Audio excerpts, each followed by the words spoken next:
Table of contents. We have two things to change in the table of contents. One is that planning 2 has been withdrawn, and we've had a request for the notice of motion about retention of and reinstatement of the old convict brick trail. Can we put that over till after public question time and planning? I haven't got a mover first. I need a mover. Councillor Brooks. Yep, and Councillor McCullough.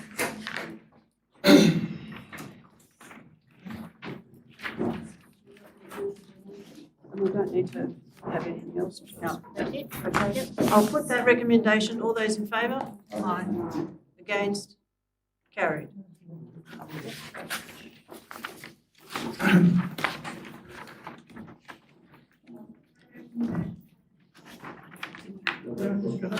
Otherwise there'll be an echo. Thank you. Acknowledgement of country. We acknowledge and pay our respects to the Tasmanian Aboriginal community as the traditional and original owners and continuing custodians of this land on which we gather today, and acknowledge elders past and present.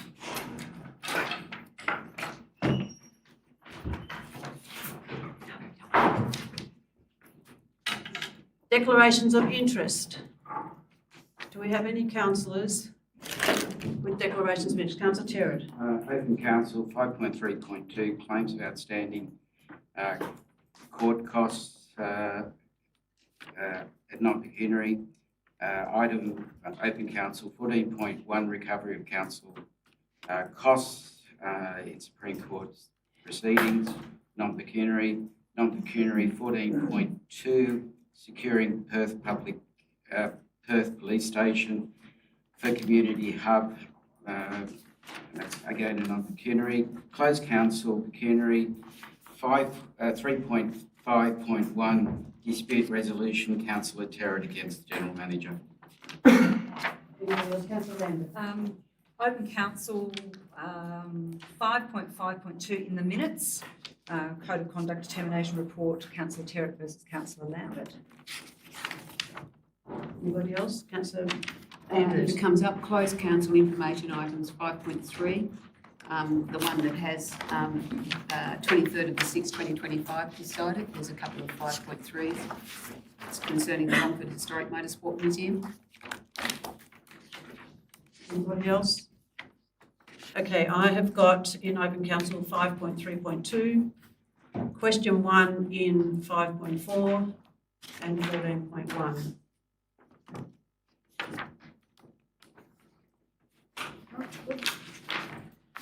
Confirmation of the ordinary council meeting minutes from Monday the 15th of December. How do you want to do this? Do you want me to go for all but that part? Yeah, it's not in the minutes though that we've got an interest. That's where your interest is. That's where she's Beg your pardon. Yes. So we'll do everything except for what was yours? 5.2. Yes. Except the minutes, all except for 5.5.2 of last meeting's minutes. Have a mover and a seconder, please. Councillor Adams and Councillor Archer. All those in favour? Aye. Against? Carried. Okay.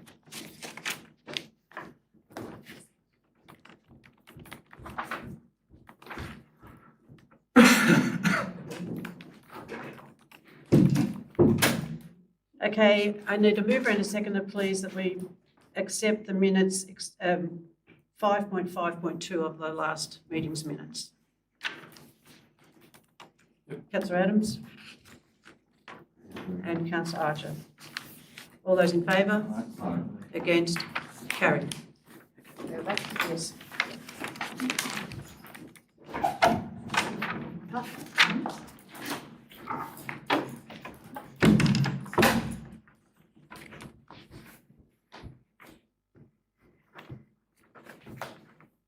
Okay, the date of the next council meeting will be Monday the 16th of February. The first motion by a councillor has been put over to after public question time. And the second one, I need to ask the Deputy Mayor if he'll stand up and take a chair.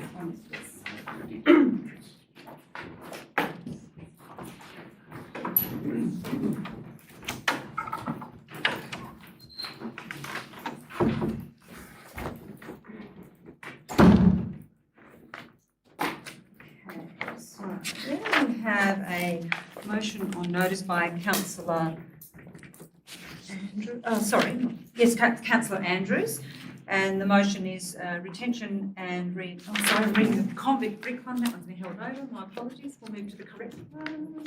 Start again.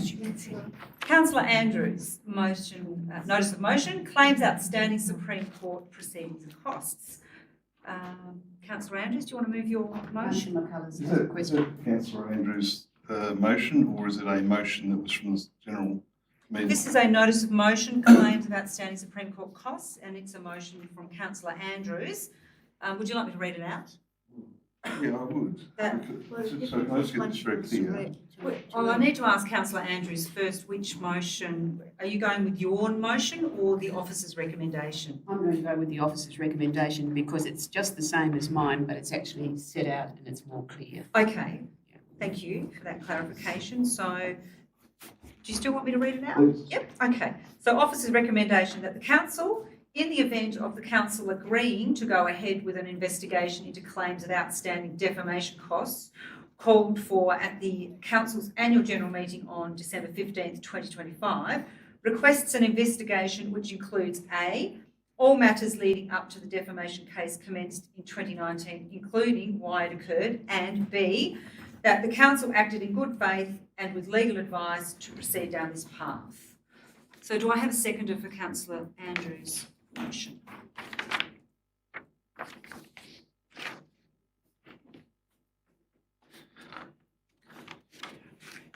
I second the motion. Councillor Goss, thank you. We have a seconder. Councillor Andrews, would you like to speak to your motion? Thank you. It's as I say in the background information, I think it's sort of self-explanatory. So at the council's annual general meeting on December the 15th, Devon Hills resident Jason Horton proposed a motion seconded by Longford resident Terry Goldsworthy and passed by the meeting 12-9. That council officers prepare a report to be presented to the next council meeting on the following motion on notice. The council seeks legal advice to investigate what action can be taken to recover the council costs, that is ratepayers' monies, of $110,641.20. I'm suggesting if council votes to go ahead with Mr Horton's request, and we don't know that till later on in the meeting, but if that goes ahead, I believe it's imperative for both the council and its ratepayers that a thorough investigation is undertaken, which goes back to the beginning of this matter before 2019, to remind councillors and staff and reveal to all ratepayers the circumstances that led to the defamation case and what has occurred since. It will be only by such a thorough and fair investigation that this matter might finally be laid to rest. This matter, in its various forms, has haunted council for the duration of this term of office. It's damaged relationships between councillors, it's affected the morale of council and its staff, and it's cost hundreds of hours in time to deal with the issue in its various iterations that have been pursued over the past 3 years. It's time to put it to bed. If Mr Horton's suggestion of another investigation along these lines goes ahead, it should be a full and fair and transparent investigation that goes back to the start of this issue to identify what caused it, what has happened along the way, and why we're still dealing with its fallout more than 3 years later before we decide on any action to come from that. If we get that thorough and transparent investigation, that should end the matter. And I'd appeal to my fellow councillors, indeed I put a challenge to my fellow councillors at the start of 2026, a new year, that we actually call a truce over this matter. We've got less than 9 months together for the rest of this council, before the council election in October, when our ratepayers will decide who they'll vote for and who they want to represent them, no matter what we do in the meantime. I appeal to you to put your personal grudges and strategies to one side and work collegiately for that last 9 months for our ratepayers who elected us to advocate for them, make good decisions for them, and improve the municipality for them. Because it's actually about them, not us. Thank you. Councillor Andrews. Councillor Goss, did you want to add as a second? Okay. Councillor Brooks. It's a question to you, Chair. Didn't the courts decide from the start to that date what transpired leading up to this? And this money is related to from the court's decision. Is that correct? I'd have to have clarification. Are you talking about the $110,000? Yes, I am. Yeah, the $110,000 is from the Supreme Court action. Yeah, so then why would we want to investigate something that's already been investigated by the courts and spend a lot more money? Excuse me, Councillor Adams, I've got the floor. Point of order. When a point of order is called, we do actually have to stop. Yeah. Sorry, Councillor Brooks, so we will deal with the point of order. Councillor Adams, point of order. I don't want to stop Councillor Brooks, but I just wanted to get the status right. He was asking a question and then he's now got into I've debate. got the answer, now I'm still asking, I'm still talking about it. Okay, fine, as long as I had that clarification. Thank you. I did explain that. You can continue, Councillor So Brooks. why would we then want to go back and investigate what the courts have already investigated? They're properly trained to deal with these sort of things, so we're going to waste another 100,000 on an investigation that'll come up with exactly the same thing that the courts did. This is about spending ratepayers' money to defend their own private enterprise. Point of order, a clarification. I don't understand what Councillor Brooks is saying. Well, point of order. I Councillor can Brooks. explain it. Using ratepayers' money to defend a defamation case.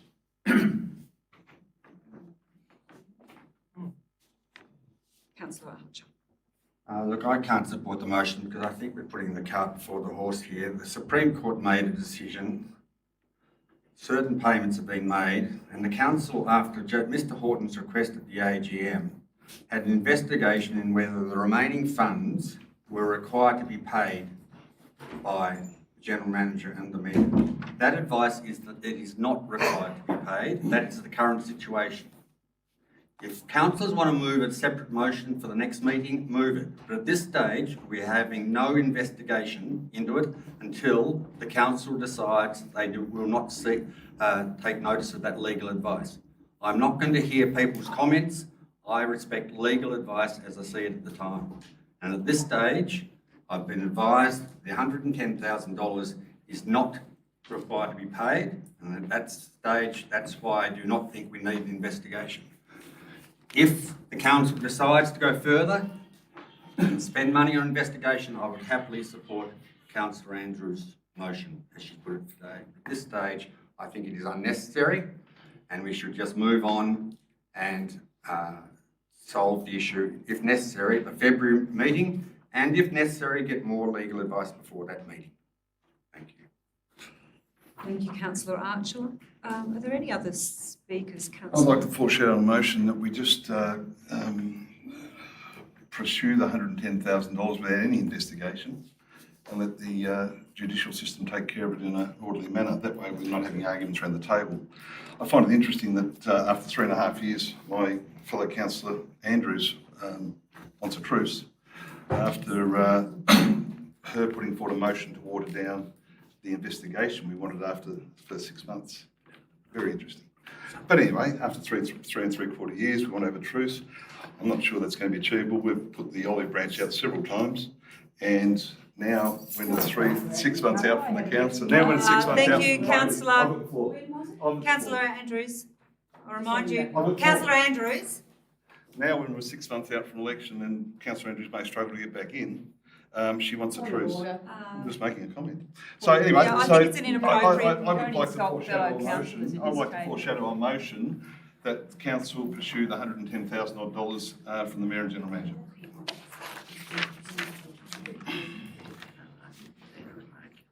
Isn't that a motion that's going to be moved later on anyway? Well, I don't know. To You've got look at this that motion Mr in here, Horton's but- motion? Oh, well, then use that then. It was an investigation. I thought it was an investigation. I'm saying let's just pursue it and don't worry about the investigation. But if you want to have an investigation from 2009, bring it on, please. let's just try and keep this a little bit civil. Are there any other speakers? Councillor Andrews, would you like to sum up, please, Yes, before we thank put you. the motion? Thank you. Just to say that I take on what Councillor Archer talked about. My motion is to say, in the event of Mr Horton's motion being agreed to by council and that it happens. So I'm saying that if this council votes to go ahead with Mr Horton's suggestion later this meeting, it's in the agenda that we will be voting on that later in this meeting. If that happens, then I call on that investigation to be a thorough and transparent investigation in the event that council agrees to go ahead with that suggestion. All right, I am going to put the motion. All those in favour? Aye. Against? Aye. Let's show of hands against, please. Got Councillor Archer, Councillor Brooks, Councillor Miller, and So you got Richard Goss. Adams. That's 4-3. Oh, so the motion has been passed 4-3. So thank you very much, everyone. I will vacate the chair. I'm daunting to stay here. Question. Questions on notice? No? Okay. Or does she have one question? Just one. Yeah, you can put, oh no, she has put the first one, then you'll have to put the second one. That's the first question, isn't it? Can I get this councillor Terry? I'll just check on Mary's 5.4, question 1. Can I ask councillor Terry to come back? Question 1.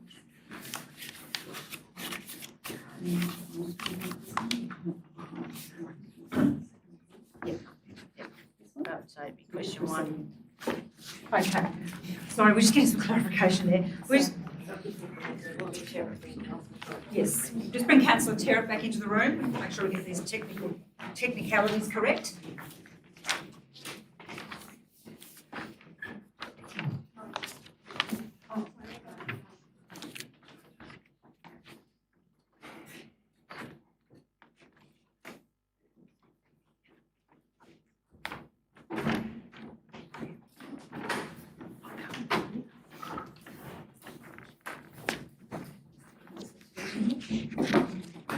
Just move on to questions on notice, councillor Terrett. So 5.4, councillor questions on notice.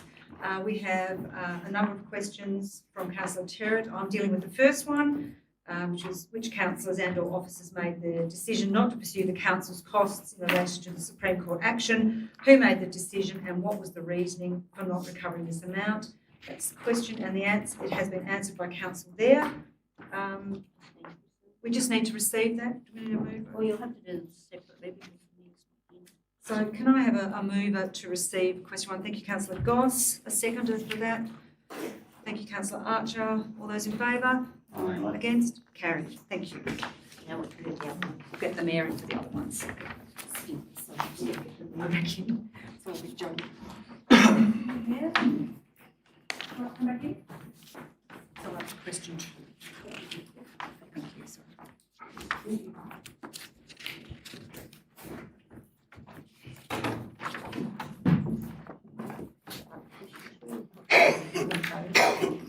Yes, 5.4.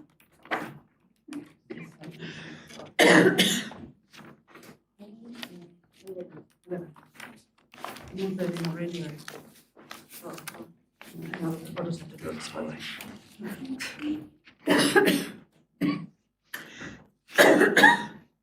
Okay, you've put the, I'll just ask the Deputy Mayor, you've put the recommendation, not to put it, I mean, you've Just with received question 1. question 1 and the answer to question 1. Yeah, put it again for question 2 and 3. Okay, right. Question 2, yes, and 2 and 3. We don't need to discuss the answers, do we?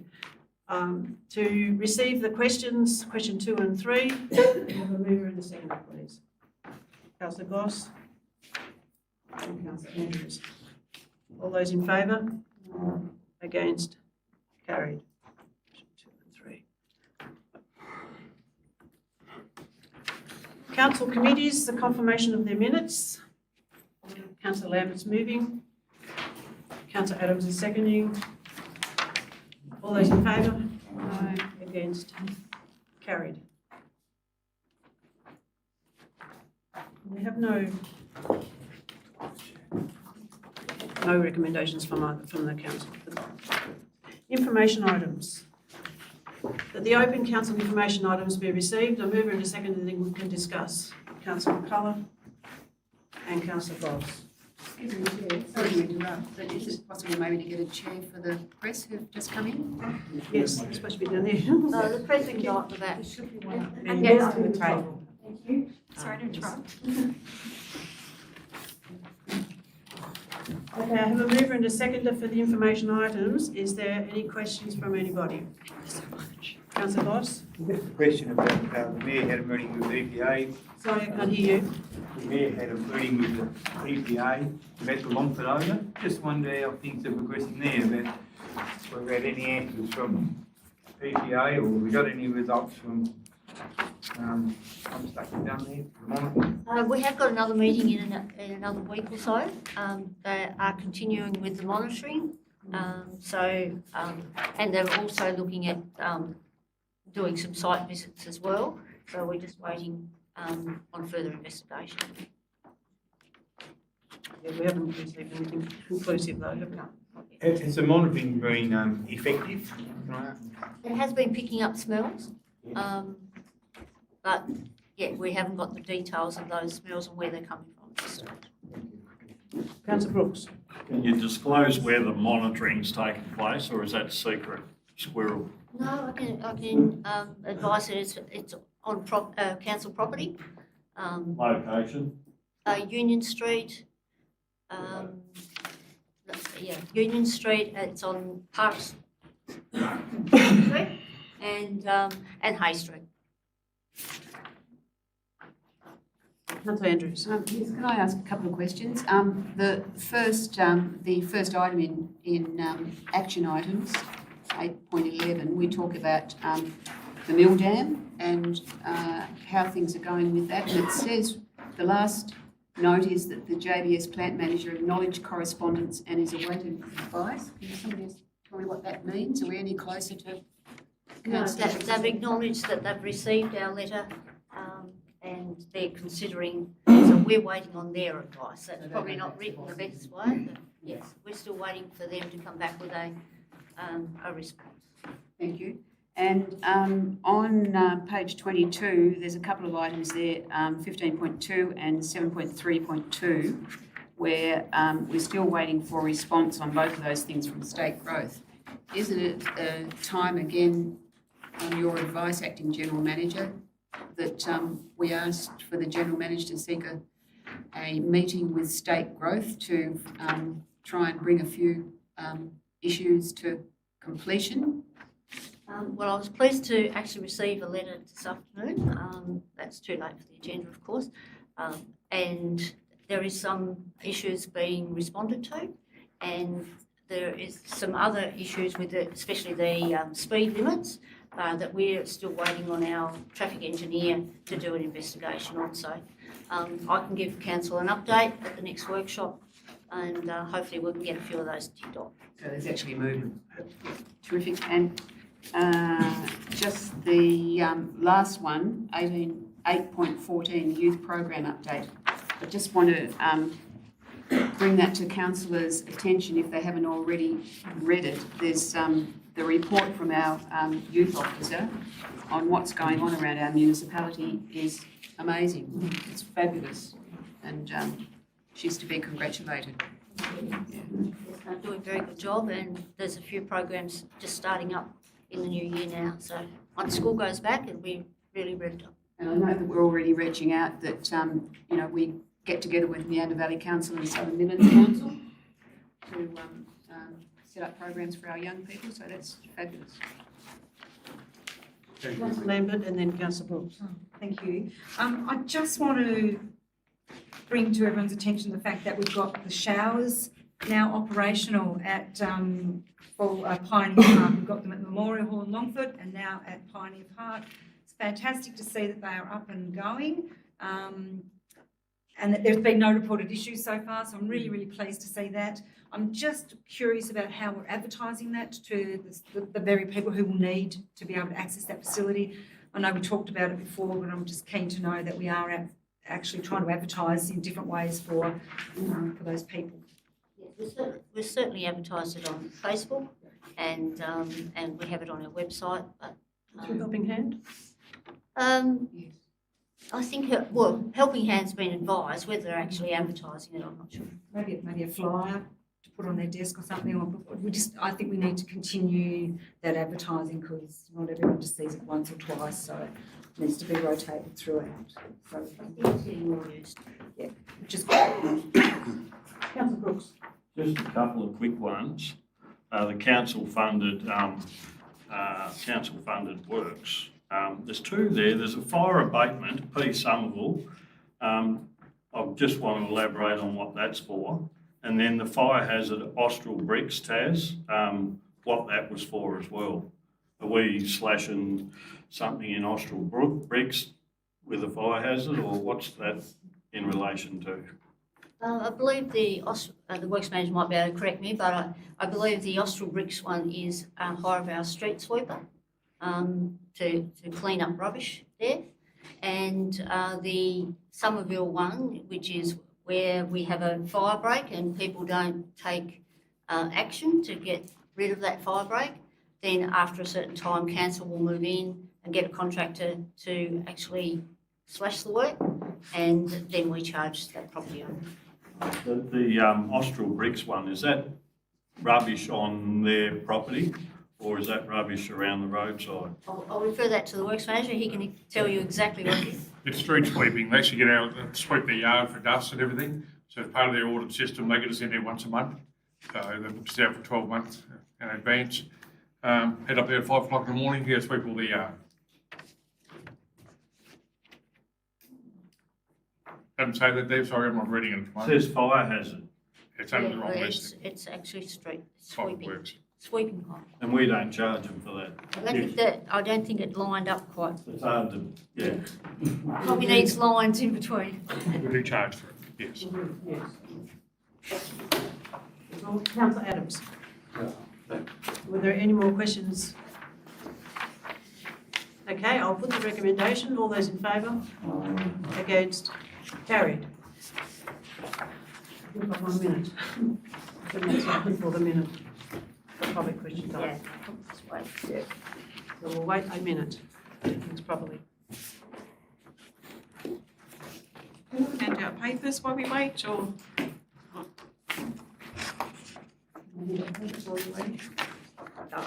If they want To to. the councillors, you mean? Yes. Yep.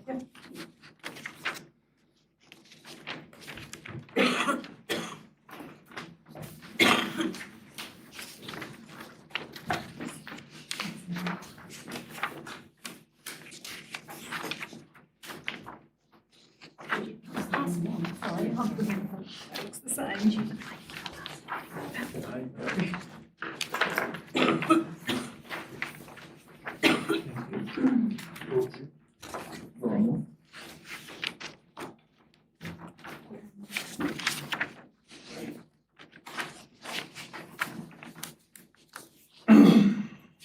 Could I get a copy as well? Here we go.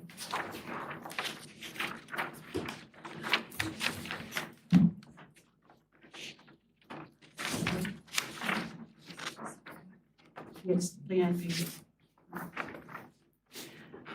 Okay, it's time now for any member of the public who wishes to ask a question or make a statement about something that's not related to planning items.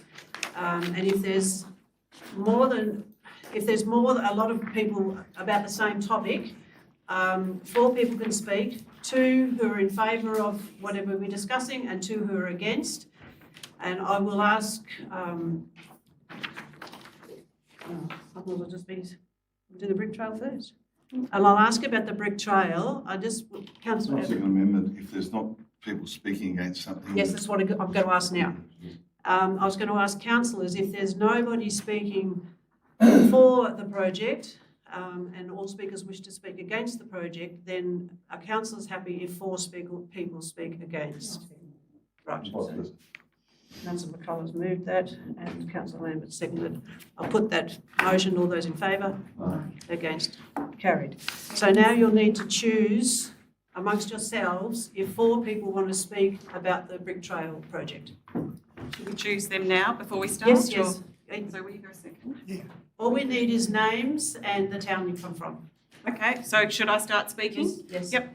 Okay, hi everyone, I'm Leanne Peters from Campbelltown and I'm a proud descendant of 3 convicts. To those of you in the room, if you are here to support the reinstatement of the Brick Trail, please raise your hand. I'd like to point out here that we are not the vocal few as is claimed. Actually, the only ones who want this change are the few. We understand that there are financial concerns to reinstate the Brick Trail at this stage of development. However, there are a few key points to consider. 1, our Campbelltown Hall was recently sold and the council has promised that monies from that sale go back into the community. Some of those funds could be used. 2, the development is not even half complete. The part that has been upgraded needs the most additional funds. In the other areas, the Brick Trail could be prepared as the works happen. 3, there is room for adding new bricks if it remains a trail. This could be an opportunity for the council to take advantage of our heritage highway. There is a high demand for new convict bricks to be installed. 4, the added benefits of a renewed convict brick trail, wonderful new footpaths, more tourists and visitors coming to spend time with their ancestors would improve tourism and the economy in the region.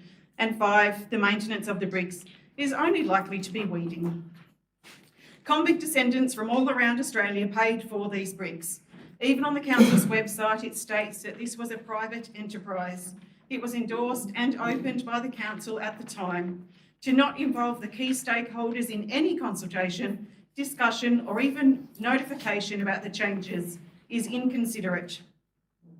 Many convict descendants treat these bricks as a memorial site. A lot of convicts do not have a grave, vigils are held, families from around the state, the mainland, and overseas make the pilgrimage to see the bricks. This is much more than a simple brick with a name on it. If we change it, then other towns in other regions have already stated that they will create their own convict brick trail.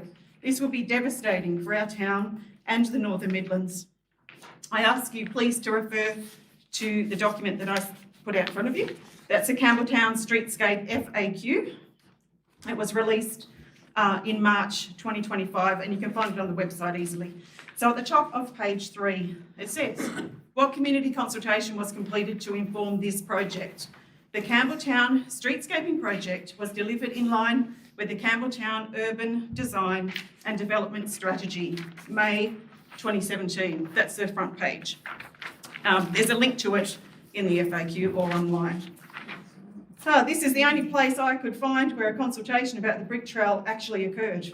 It was September 2016, 10 years ago. 121 people were surveyed online. 94% were in favour of the brick trail.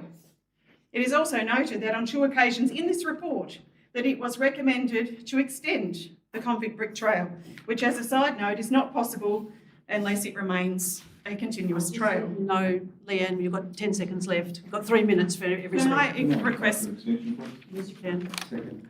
Councillor Terra, all those in favour? Aye. Against? Thank you very much. The only consultation that occurred was in huge favour of the bricks. The recommendation from the strategy was to extend the trail. And the FAQ states that the strategy shaped the whole streetscape design. So how do we go from extending the trail to disrespecting the memory of our ancestors by placing their memorials back into ships? This outcome is contradictory to both the survey desire of the community and the expert advice. This again puts into question the entire Campbelltown streetscape development. Also, this card that publicly announced the streetscape, which from March 2025, for many of us was the first time we'd even heard about the plans. There is absolutely no mention of what is happening to the brick trail. One would rightly assume that those shapes on the path would be seating and that the trail would remain as it was, especially due to its heritage, significance and popularity.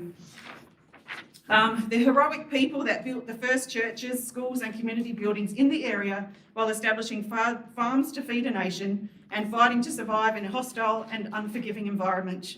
The seemingly endless convict brick trail importantly serves as a reminder that our ancestors had no choice but to walk the country mile to begin building what too many take for granted today. It would not have taken much effort for the council to see the significance of the convict brick trail in Campbelltown, that it extends beyond local and state boundaries. Why did the council go against the recommendations from the experts and the consultation? Why didn't you really listen to the people last year when something as simple as maintaining the brick trail could have easily been done?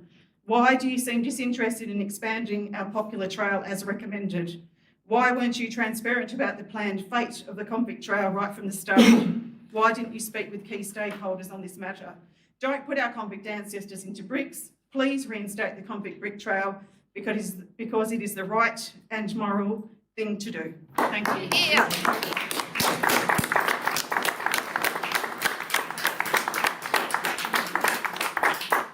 Thank you. You would like to speak? John's. This is John, who started the convict brick trail. John. You have 3 minutes. John Cameron. Yes, 3 minutes to speak. Now, I went to Campbelltown 30 years ago. I was transferred down to Tasmania with my job and to get to know people. Instead of going into the pub, I joined the Forum, which was a tourist committee set up by the Campbelltown Council. And their idea was to come up with a tourist attraction for Campbelltown to maintain the historic and the tourism aspect of the town. I came up with a brick trail. Another chap came up. He thought his idea was better. He came up with deep fried Mars bars from the service station. Much better. My idea went through. Now, Campbelltown Council, when we had the council there, they wanted to preserve the historic and the tourism concept of the town, unlike the current council, which wants to destroy it. Now, Please be respectful. sorry? Please be respectful. You can continue. Well, that's my opinion. Now, the Forum, we came up with that idea, the brick trail, and now the council wants to put them into ships or something. One ship had 92 convicts on board. That was a ship from America who came out with 92 New Yorkers on the Buffalo to Tasmania. They were captured by the Canadian Council, government, and sent out to Port Arthur as convicts. They weren't convicts, they were insurgents or rebels, and after about 3.5 years, they were given their freedom. And among those, I don't know if anybody's heard of Walter Cronkite, the chap that did the moon landing and the commentary on the Kennedy assassination. His forebears, one of them. Barnum and Bailey Circus, Henry Barnum's one of them, and a chap you might have heard of before, a chap by the name of William Gates. Bill Gates's forebear was sent to Tasmania as a convict. They were insurgents or rebels.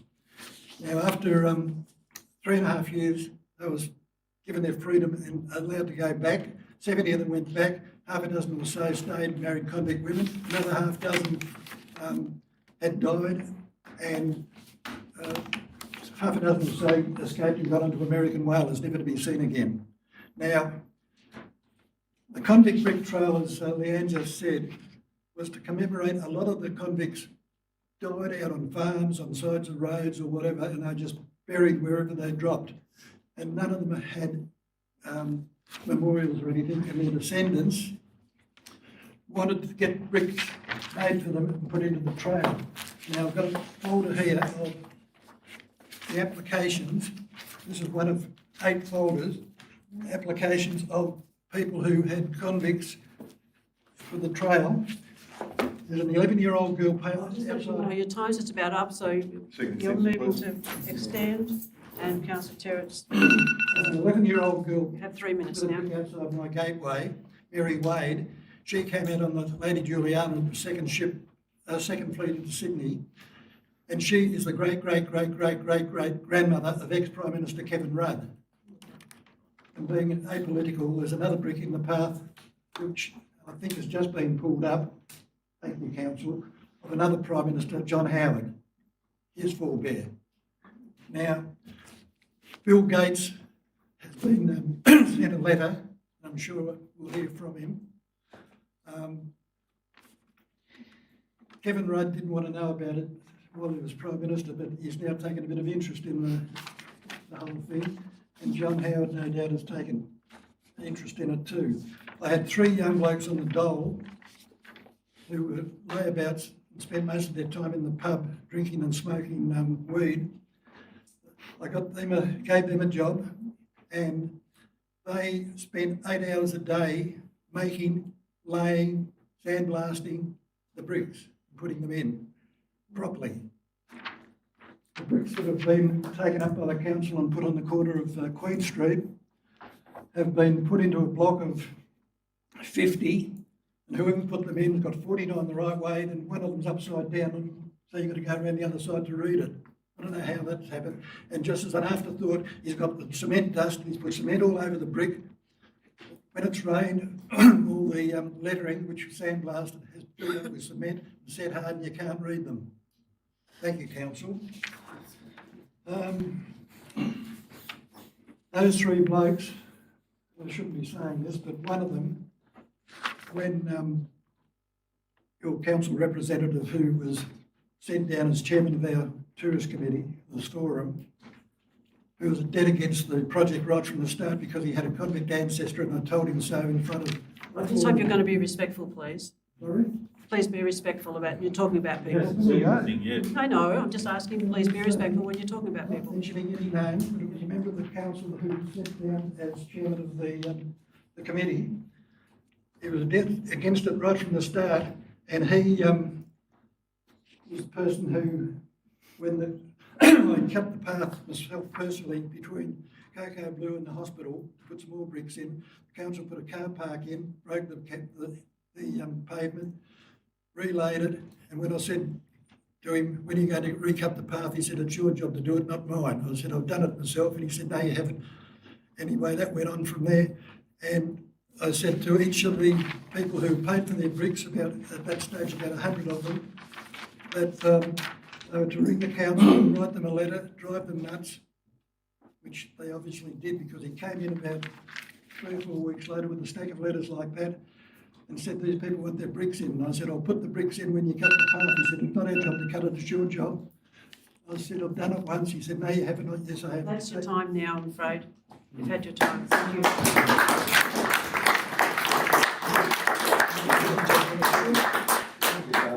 Chairman, about those other 50 bricks.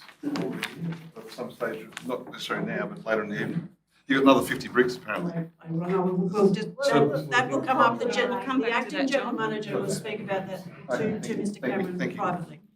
Okay, is there anybody else who wishes to speak? Yes, Nicole Graham from Campbelltown. You have 3 minutes. I want to be very clear from the outset that I'm not speaking from a personal position today.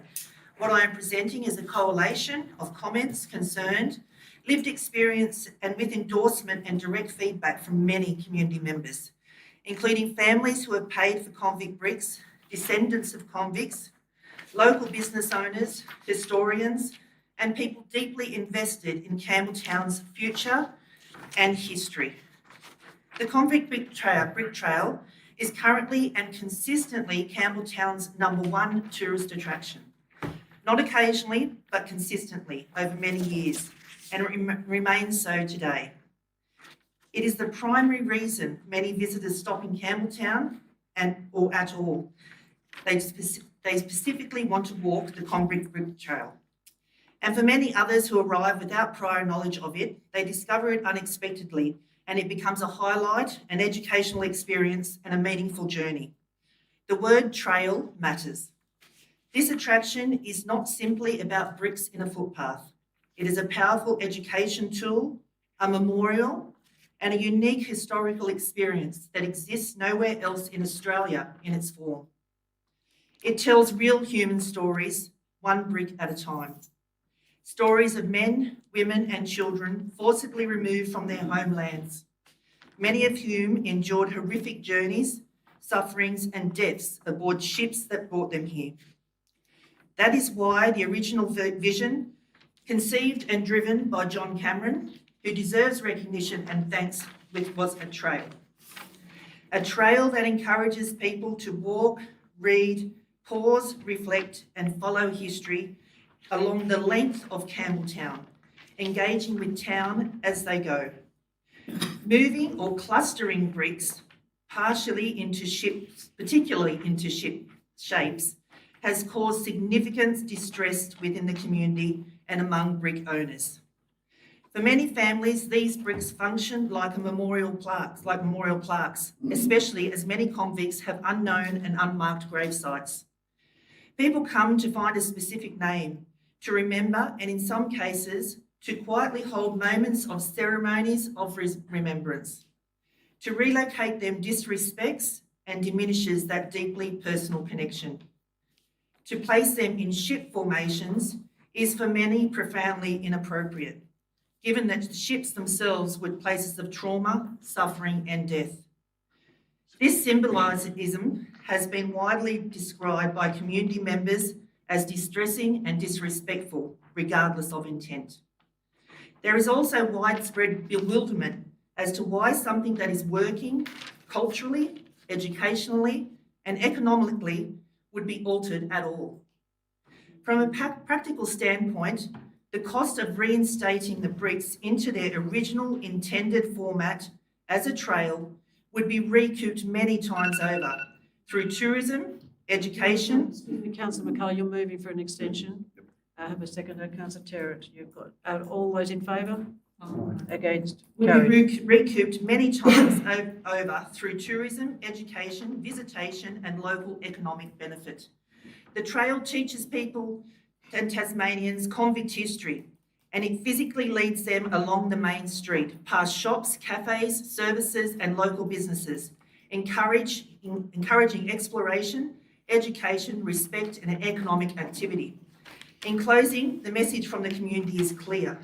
The trail is working, it is valuable and it is deeply respected, and it should be reinstated and preserved in its original form. Thank you for listening and for considering the many voices that I represent today. Thank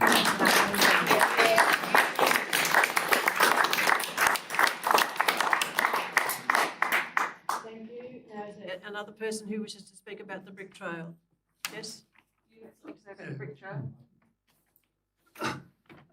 Oops, I'm only taking He doesn't have to stand up, does he? No, Barry, you can stay seated if you wish. Or hold on to the. I've only got a couple of things. State your name and the. Hello, I'm Barry Pike from Campbelltown, and I walk the streets of Campbelltown at least 3 times every day, and I run into a lot of travellers doing the brick trail down by the Fox Hunters retreat, and they've all got the same opinion.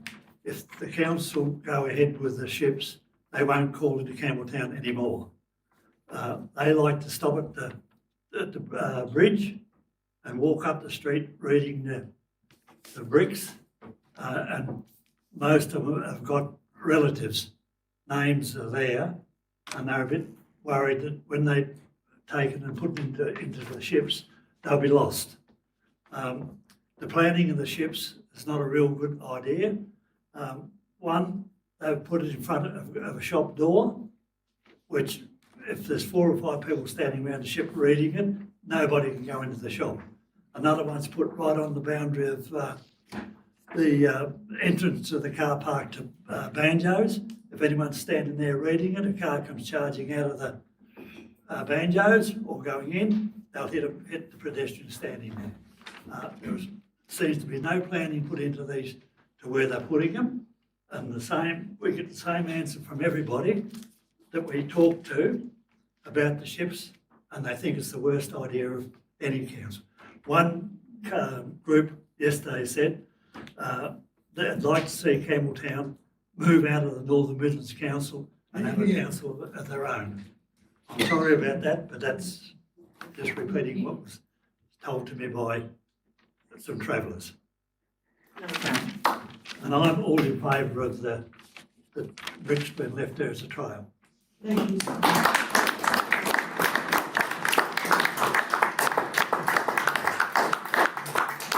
Now, is there anyone in the members of the public that would like to ask a question or make a statement about something not related to the brick trail? Thank you. No? No, something that's a different topic. Okay, yes. Well, just say your name and. So everyone, Ben White, I'm the Brigade Chief of the Longford Fire Brigade. As some people in the room are aware, we approached the LDC to put forward a works request to have the line marking outside the fire station extended from the concrete curbing to the white line on Marlborough Street.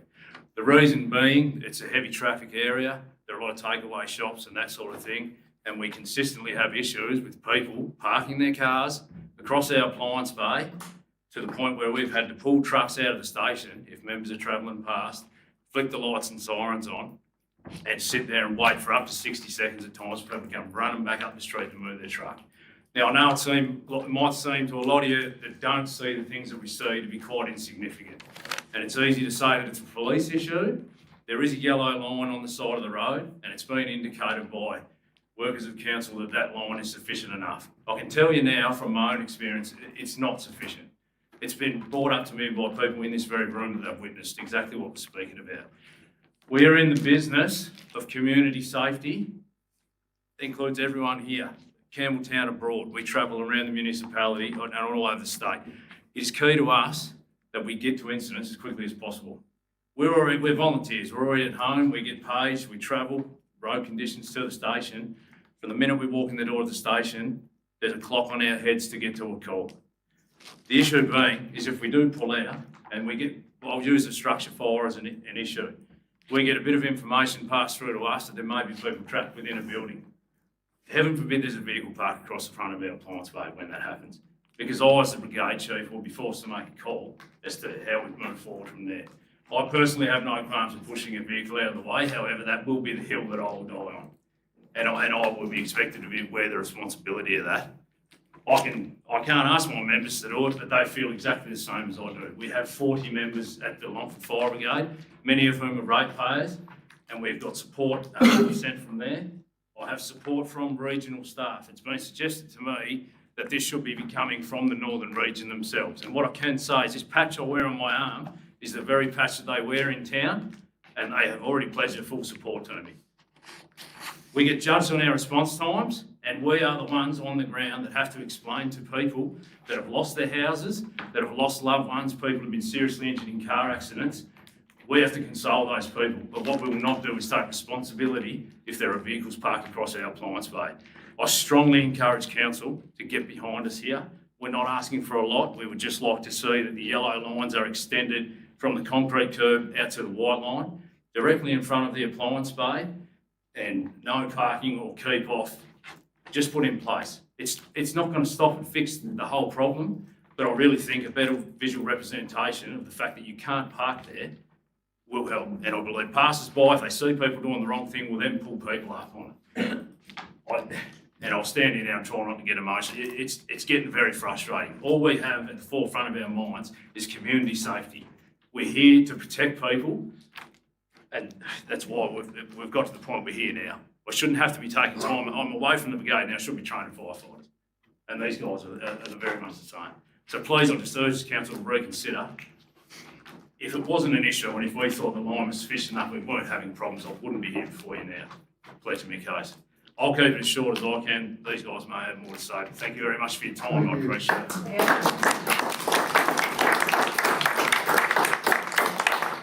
Well done, Ben. I'm Ron Den, Group Officer. I've been a fire at Longford for nearly 35 years. And in my time as a station officer there, I've come across this a lot of times. I have been in situations where we've been held up out the front and I've laid asleep or trying to get to sleep in bed thinking about if I'd been a few minutes earlier, I might have stopped that child from, or got to that car accident just a little bit quicker, that I didn't have to hang on to someone's hand and say, you'll be right, mate, and they pass away 2 seconds later. That really hurts me. And anything that holds us up from doing our jobs, which is protecting people first, anything that can help us do that, I'd be very grateful for. Thank you. Good on you, mate.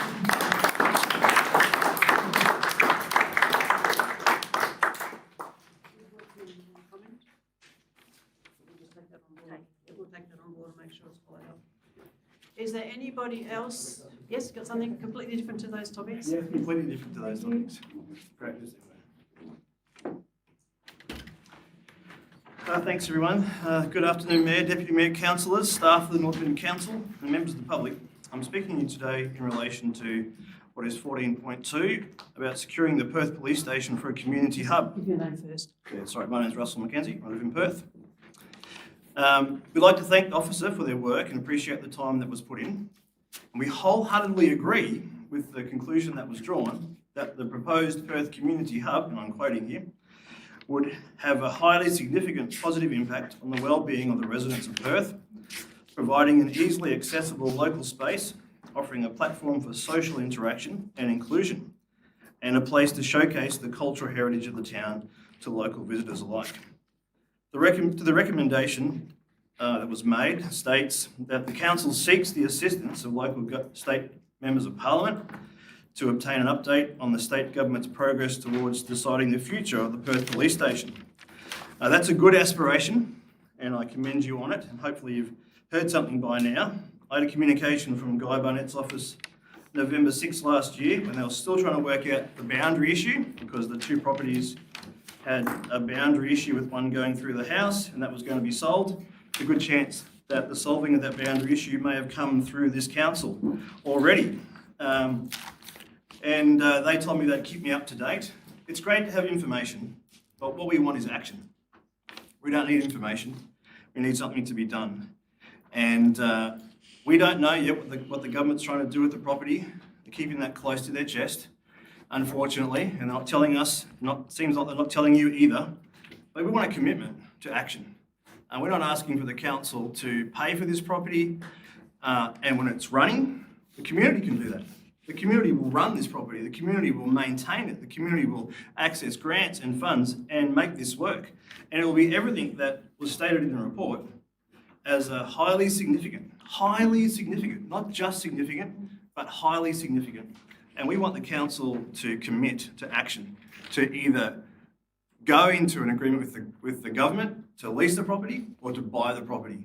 We want one of those two things to happen. We want a concrete commitment. We've had letters of support, we've had motions that we put forward that have been supported, but we need action.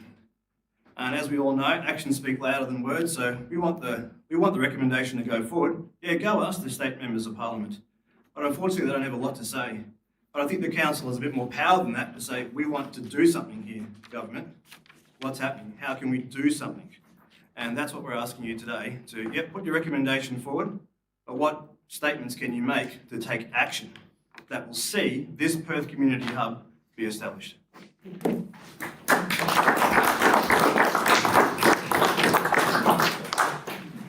Any members of the public who wish to speak about another topic or that the topics that haven't had four speakers? Yes, Jason Horton. I'll get to Councillor Terry back. Okay, all right, sorry. Jason Horton from Devon Hills, and I'm talking about 14.1, the recovery of council costs. I need to leave. Excuse me. Yes. I need to leave. That's fine, Rick. Councillor, Deputy Mayor, can you take the chair, please?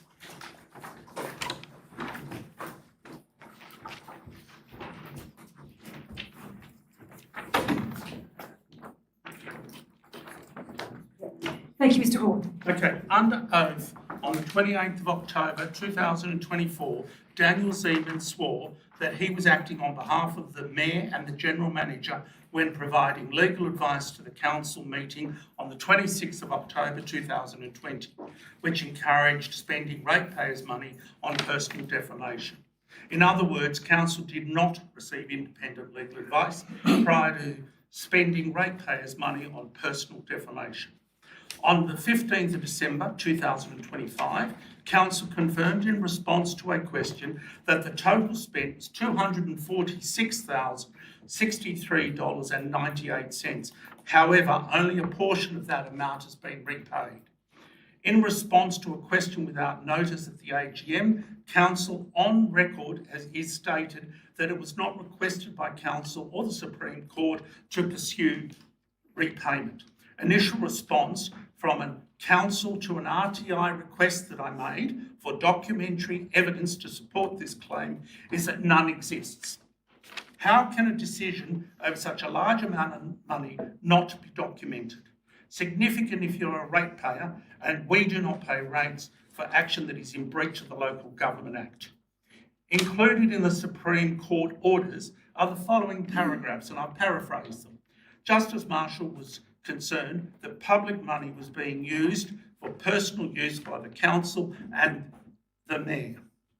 The mayor and the general manager agreed to pay legal costs incurred by council, paragraph 24. Paragraph 34 quashes the illegal motion of October 2020. This means that the motion used to spend the $246,000 is invalid. Now, paragraph 35, council is to provide an affidavit reporting the sum paid by council for legal costs. The affidavit did not include the $110,641.20 as was agreed in paragraph 24. Paragraph 40, they should have understood that payment out of the council funds for private purposes of councillors and council staff is illegal and arguably corrupt conduct. In today's council, if council chooses to vote against this motion today, they are allowing the questionable conduct to continue and will be in direct conflict with the community who voted at the AGM for them to recover the money. The legal advice provided by council in today's agenda is for one of the legal firms involved in the unauthorised payments. This legal advice is inappropriate and not independent and clearly a conflict of interest. This advice is not being made available to the public. And in closing, in the event that the funds are not collected in full, then the council may be in breach of the Supreme Court and potentially in contempt of court. Thank you.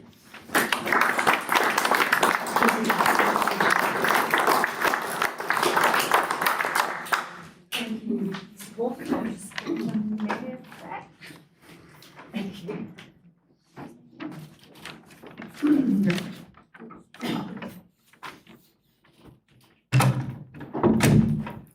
Now, I realise we're only supposed to set aside 20 minutes for public question time, but is there anybody else who wishes to speak about yet another topic? Yes, a different topic altogether? Yes, go ahead, Mr. Pike. What I was asking, the sale of the hall at Campbelltown, has that been official yet? It's under contract, and Contract. the settlement date is the 2nd of March. Anything been done? The clock was never part of the whole original plan, was put there for a doctor, as a monument for the doctor. What happens about that with the hall sold? My understanding is the clock is part of the hall. I don't think it is. I can take that on notice, It but was given to the people of Campbelltown as a remembrance for Dr. I don't know his name, but I'm bad at names. And it was given for him, to him as a reference to his work that he done for Campbelltown. Now, whoever buys the hall, are they going to be made look after that clock? Have they applied to have the changes made to what they want to use the hall for? At the present moment, it's a hall. There's been no plans made public for them to change the use of the hall to anything else. I'm on the forum committee in Campbelltown. We haven't even been informed of what's happening with it. I've got the minutes there for the last 4 years, and there's not once in there we've been told what's happening with the hall, whether it's been sold, whether they're going to change the use of it. We've heard a few rumours. One was it's going to be backpackers. Now, if it's going to be backpackers, there's going to be a great fire hazard to have in the middle of the town. You have most backpackers are good, but you get quite a few that do smoke in their residence, where they're staying. And they could set fire to that hall. It's a timber, all timber frame inside. It's a very high room, hall. if they're going to put accommodation, are they going to put a second floor in and make it worse?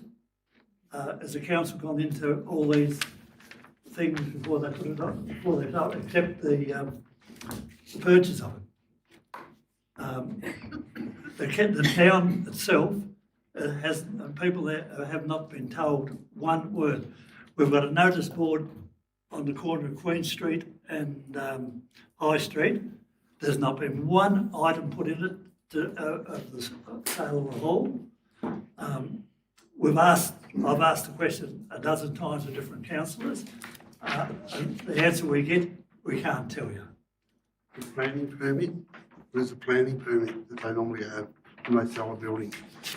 Does it have a planning permit where they normally sell a building? It's under contract at the moment, so we have no further information. Yeah, no, I can confirm that it's under a non-conditional contract, and They've been told, no, and they the have settlement to. date is the 2nd of March, and we're not been provided with the information of what they're going to use it for at this stage. So we don't know ourselves. They've been told they have to apply to have the use changed. They will be aware of that. I know a shop that was in Campbelltown, went into the shop and they were, because there was a bit of squabble that went on, they were made apply to have their shop changed. That from they said that Nutrient and Roberts was a bulk store, and they've never been a bulk store. It's always been an individual store selling pipes, bolts, and nuts and grate and things like that. But they were told it was a bulk store. So Yeah, so Mr Pike, the planning provisions will apply to the new owners, just the same as any other business.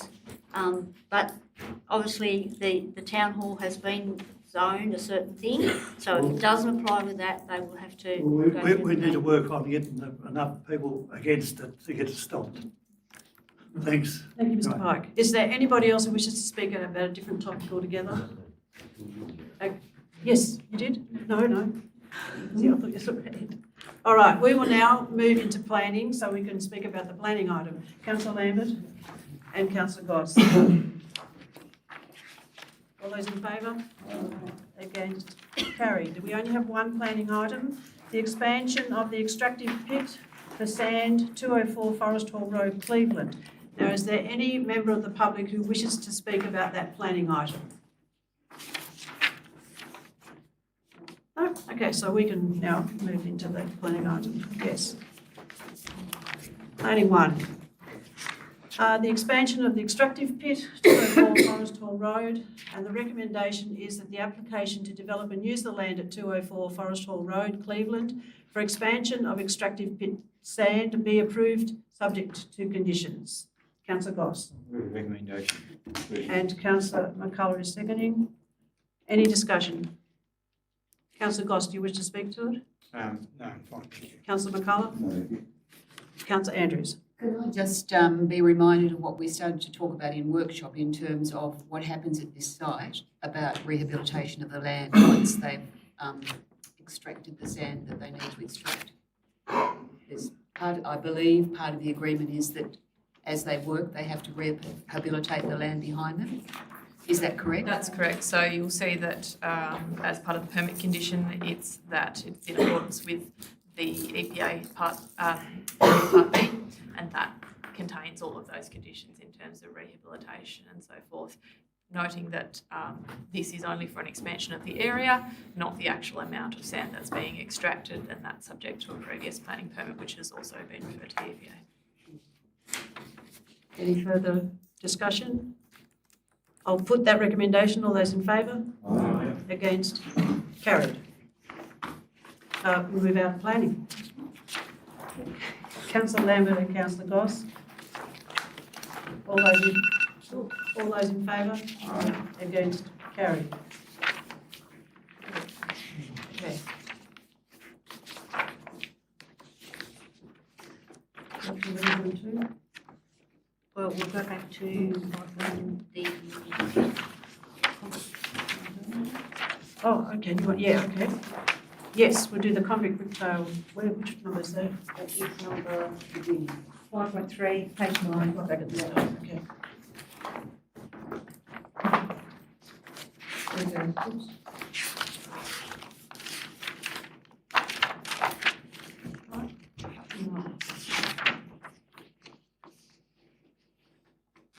The page number 9. Okay, then it's a notice of motion, retention and reinstatement of the convict brick trail in the original trail positions. I have an officer's recommendation that council acknowledge the receipt of the notice of motion from Councillor Brook, but resolve to take no further action in relation to the matter as the points raised in the motion have previously been considered through both community consultation and at council meetings. Councillor Brooks. You wish to move your own motion or this motion? Well, for the sake of the meeting, I'm happy to move the motion 1 and 2, only for the Your part of the motion. Yep. Not the officer's one. No, Yep. my part of the motion 1 and 2 purely to get things moving on the project. As I was speaking to the general manager, and if you look at 4 that I've got there, that would take probably some time to do, and maybe we haven't got that time for the project. So I'd like to move 1 and 2, but finish that number 2 after the brackets. So After the including ship shape installations. yeah. Yes. So we Yes. basically, to cut a long story short, so we're doing it right now. So that's your. Why don't you just continue from now to keep it there, the way it was Oh, originally? well, we can do. Rather Yep. suspend it. Yep, all right. We'll keep it there for now. For everything. Yep. No, sorry, for any further works, the path stays as it is, in its original format, then we'll go back and fix the other stuff later. Well, that's what I'm. Oh, sorry, you've got to suspend any further implementation of segmented or relocated. So, display. yeah, if any more works on the One at a ships. time, please. Just Yep. one at a time. Councillor Yep, Brooks. so leave it at that. Yes, that's all right. Take out pending full community consultation, because we've had that now. Why, in my opinion, we don't want to waste any more time. We want to get on with it and reinstate the brick trail. And the seconder, you're seconding that, Councillor McCullough. Can we just read it so we Yes. don't get held up? Councillor Brooks's Reinstate- motion is the council reinstate the convict brick trail in Campbelltown to its original continuous trail configuration, with all convict bricks returned to and retained in their initial positions along High Street. Number 2, suspend any further implementation of segmented or relocated displays, including ship-shape installations. And number 3, I would ask Councillor Brooks to put oh, he's still leaving out the other 2. is he? either first and after and, all further works to continue will see the brick trail retained in its original format. That's what he says there. Don't I say that in 1 though? Says that already. Can I, Excuse me, Acting General Manager will speak Sorry, now. sorry. Excuse me, Acting General Manager will speak at the moment. no, I'm just saying, can I suggest another motion? Just like using your 2 first lines and then add a few extra points. Maybe Lee, if you could bring that up. On the screen. It's on the screen. It's on the screen, so that council, if you'd like to bring. Okay, this suggested motion is that council reinstate the convict brick trail in Campbelltown to its continuous trail configuration along High Street. 2, place all convict bricks as close as possible to their original position, subject to the following constraints. 1, public safety. 2, on-street dining. 3, footpath trading signage. 4, both pedestrian and vehicle property access. 5, thoroughfares. 6, integration with water, sewer, power, stormwater and communication services. 3, accepts the cost to reinstate the convict brick trail in accordance with the superintendent's decision in charge of works. And 4, fund the reinstating cost from stage 2 of the Campbelltown Streetscape project. 5, formally advise key stakeholders of the council's decision. And 6, request a report from council officers regarding options for future enhancement or expansion of the trail without altering the continuous trail format. So that's one for you to consider. Councillor Brooks, are you? I'm looking at number 2, So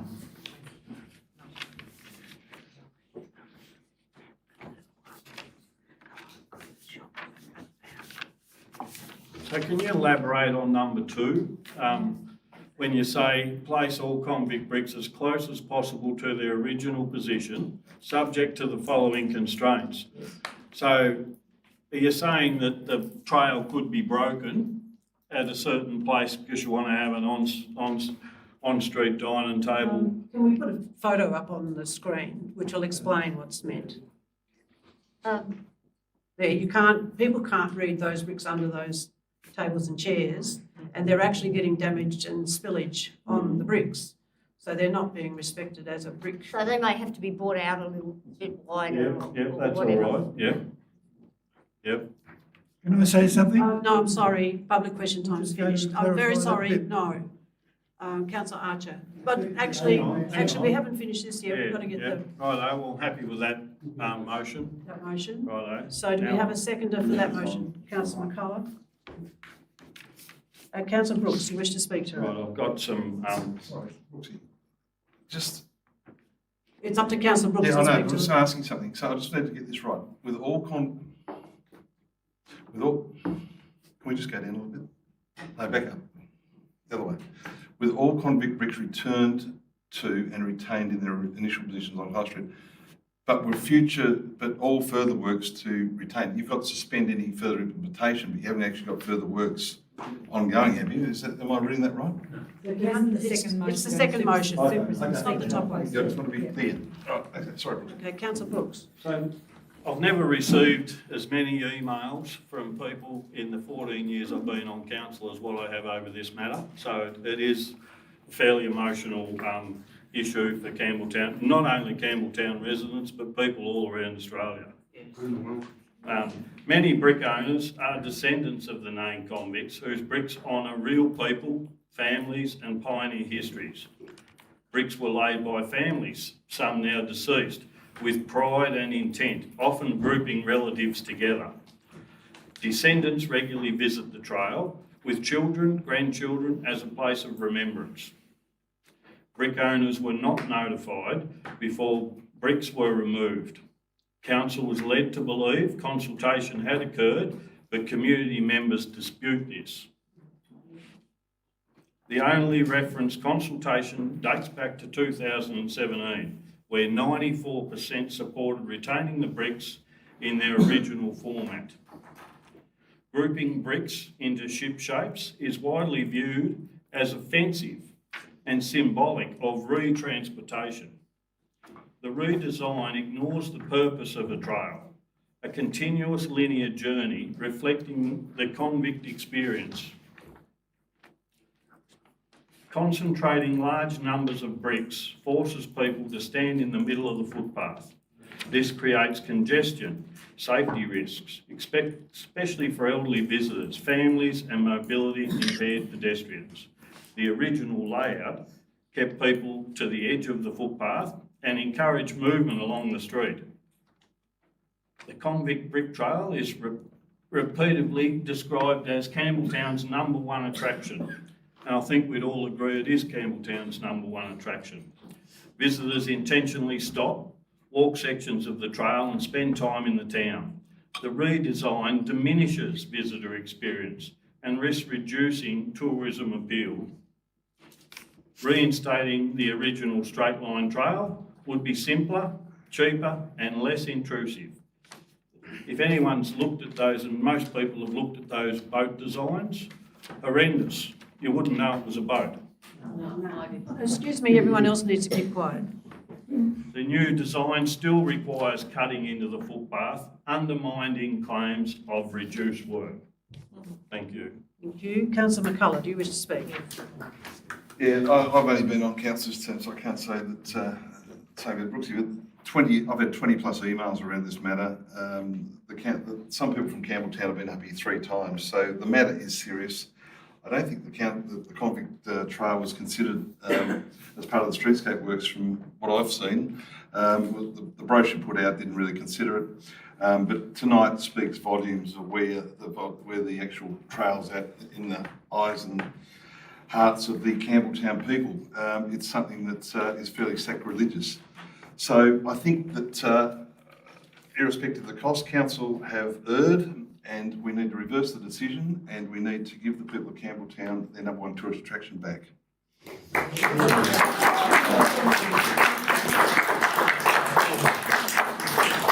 Try and stop interruptions, please. Okay, anybody else who wishes to speak on the topic? Councillor Goss. Yeah, just, I wondered, we've had some discussion tonight about there may be some other bricks available. I wondered if in a future workshop we could bring that to council and look about whether we can include some additional bricks in there if they're available, or whether there's something we can do to extend the brick pathway which we've got. I think that'd be a good idea. So if we get that in the future workshop, I think that'd be really good. Yes, and I think item 5 covers, I think it was 5. 6 covers that. Item 6 covers that. We'll move it up. Bring that up a bit so we can see all of them. Councillor Andrews. Can I just ask a question about something, where is it, about the cost, that where could we get the money from the... It's mentioned in this revised motion that the money could come from the next stage of the here we go, funds for reinstating the cost from stage 2 of the Campbelltown streetscape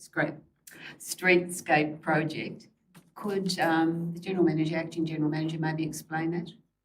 Yes, so obviously this will add a cost of approximately $180,000 to the project, and that will have to be funded in the 26-27 budget process.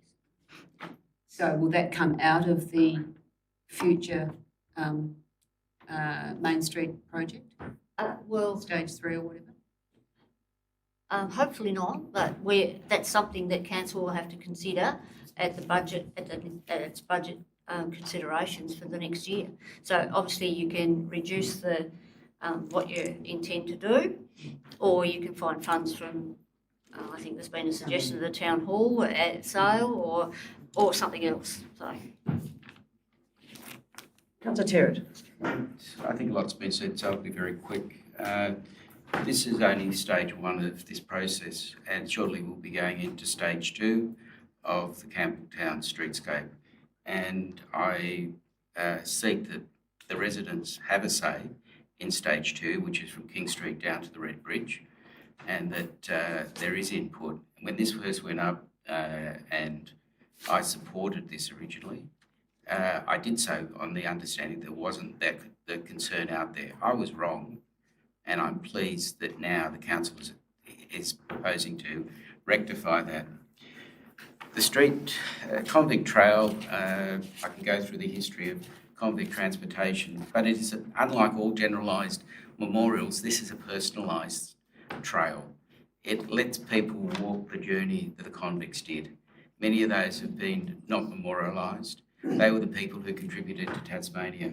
And if we can retain this very important aspect of our Campbelltown streetscape and our tourist aspects, I think everybody will be the winner, and I would hope that every councillor supports this current motion. Thank you. Any further discussion? Councillor Archer. Yeah, I'd just like to make a comment that basically council has a responsibility, and I said there is number 1 for public safety, but also process. A lot of these developments happened without proper planning processes. Bricks probably were meant to be owned by people, but council ended up having all the insurance dilemmas in case someone rolled an ankle or something happened. So in the whole process, council is trying to make a better streetscape, but also make a safer streetscape. I accept, obviously, that there hasn't been a great deal of consultation and planning, but ideally out of all this, on every project council has been through since I've been on council, however matter community consultation, you never have the perfect project. Sadly, in this one, a lot of the people involved with those concrete bricks do not live at Campbelltown, so they weren't aware of the community consultation, which has probably made this a bigger situation than normal.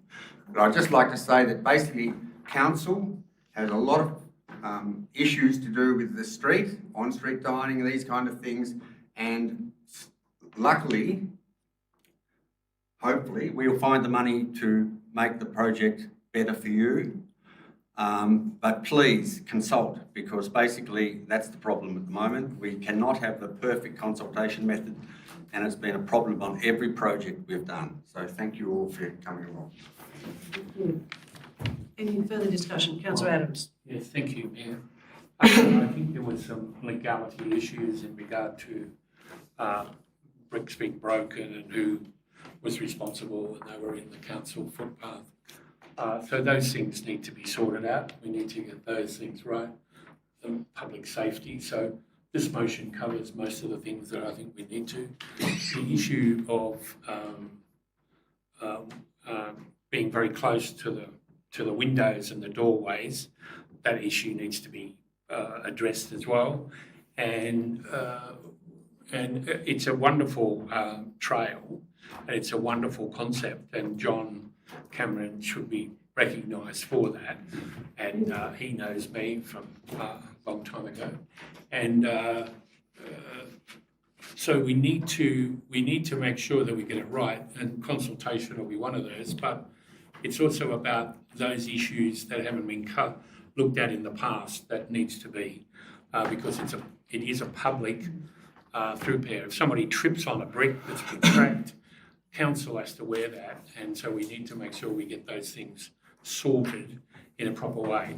The policy then needs to deal with future bricks, because I've got a cousin of mine that's concerned that his brick hasn't turned up there, and he lives in Canada, but it's a part of my family as well. So those things, I think, where there's people still concerned to get a brick in place for their ancestors, along a lot of the words that have been said here today.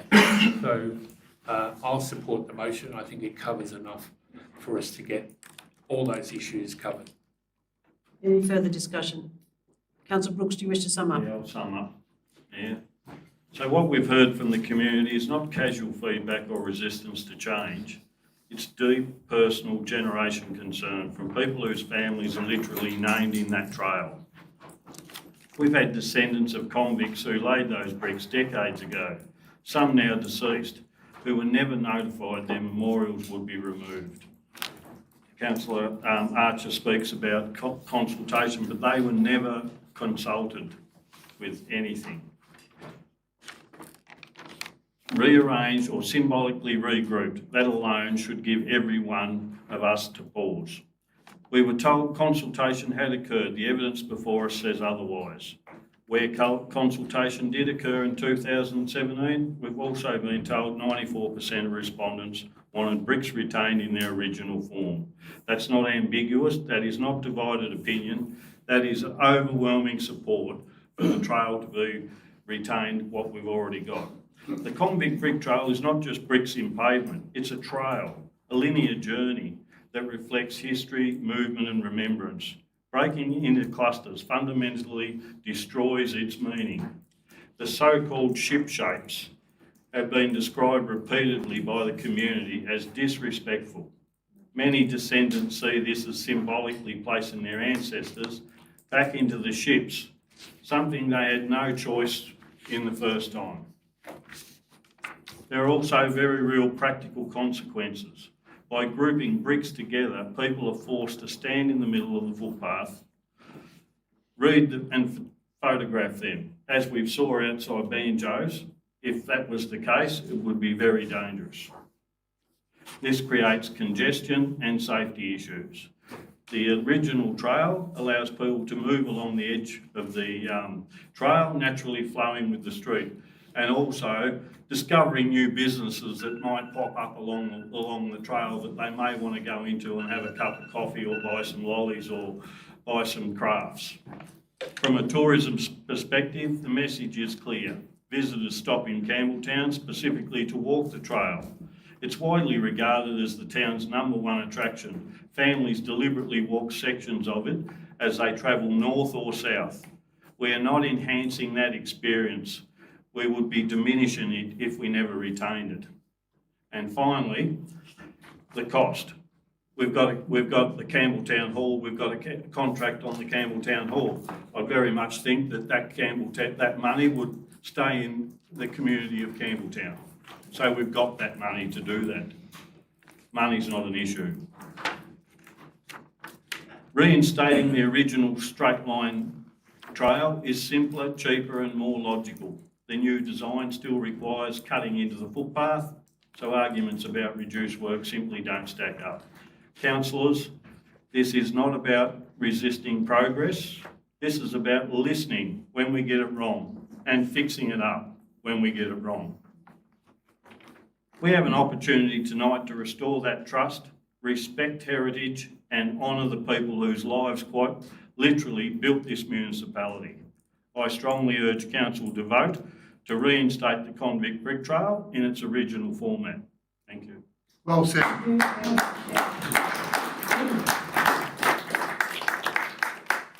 you. I will put the recommendation. All those in favour? Aye. All those against? The motion's carried.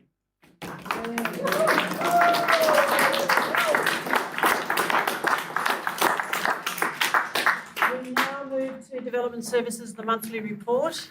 The recommendation is that the report be noted. Councillor Terrett and Councillor Lambert. And then, Good luck.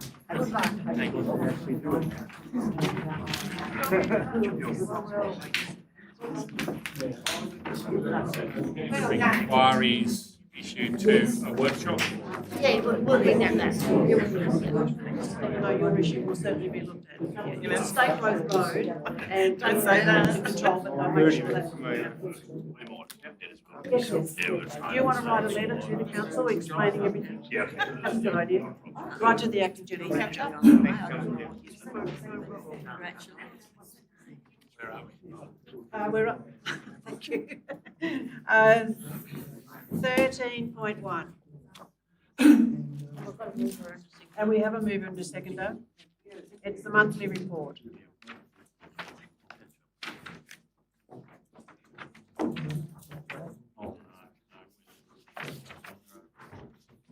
Donations.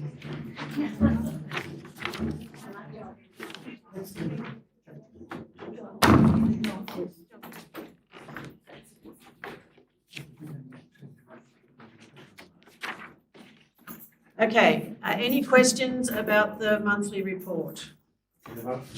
Yes, 13.1. No? Yes. I want to note that commercial buildings seem to be going off in Northern Midlands at the moment. 2 years ago they did too, 205 million. I was just also concerned that visitors' accommodation was down, so we don't seem to be getting at that from a tourism perspective.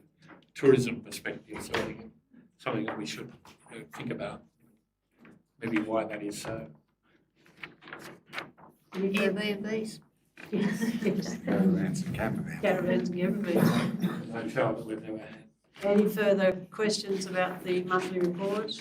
If not, I'll put the recommendation. All those in favour? Against?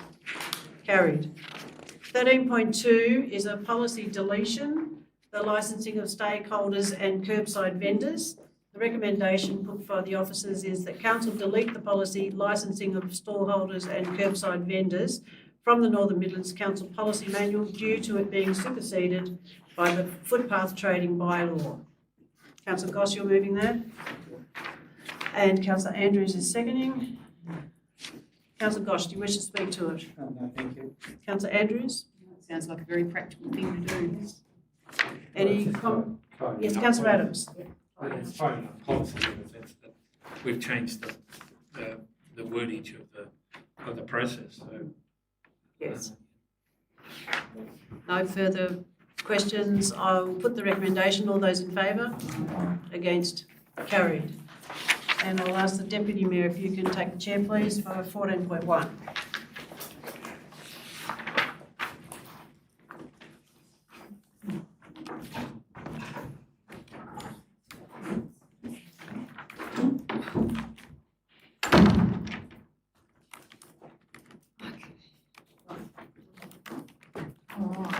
Okay. 14.1, recovery of council's costs in Supreme Court proceedings. And the recommendation is that Council considers the legal advice received in relation to the motion without notice tabled by Mr Jason Horton at Council's 2025 Annual General Meeting and determines not to take any further action. I'll move that motion. Thank you, Councillor Archer. Do we have a seconder? Thank you, Councillor Goss. Councillor Archer.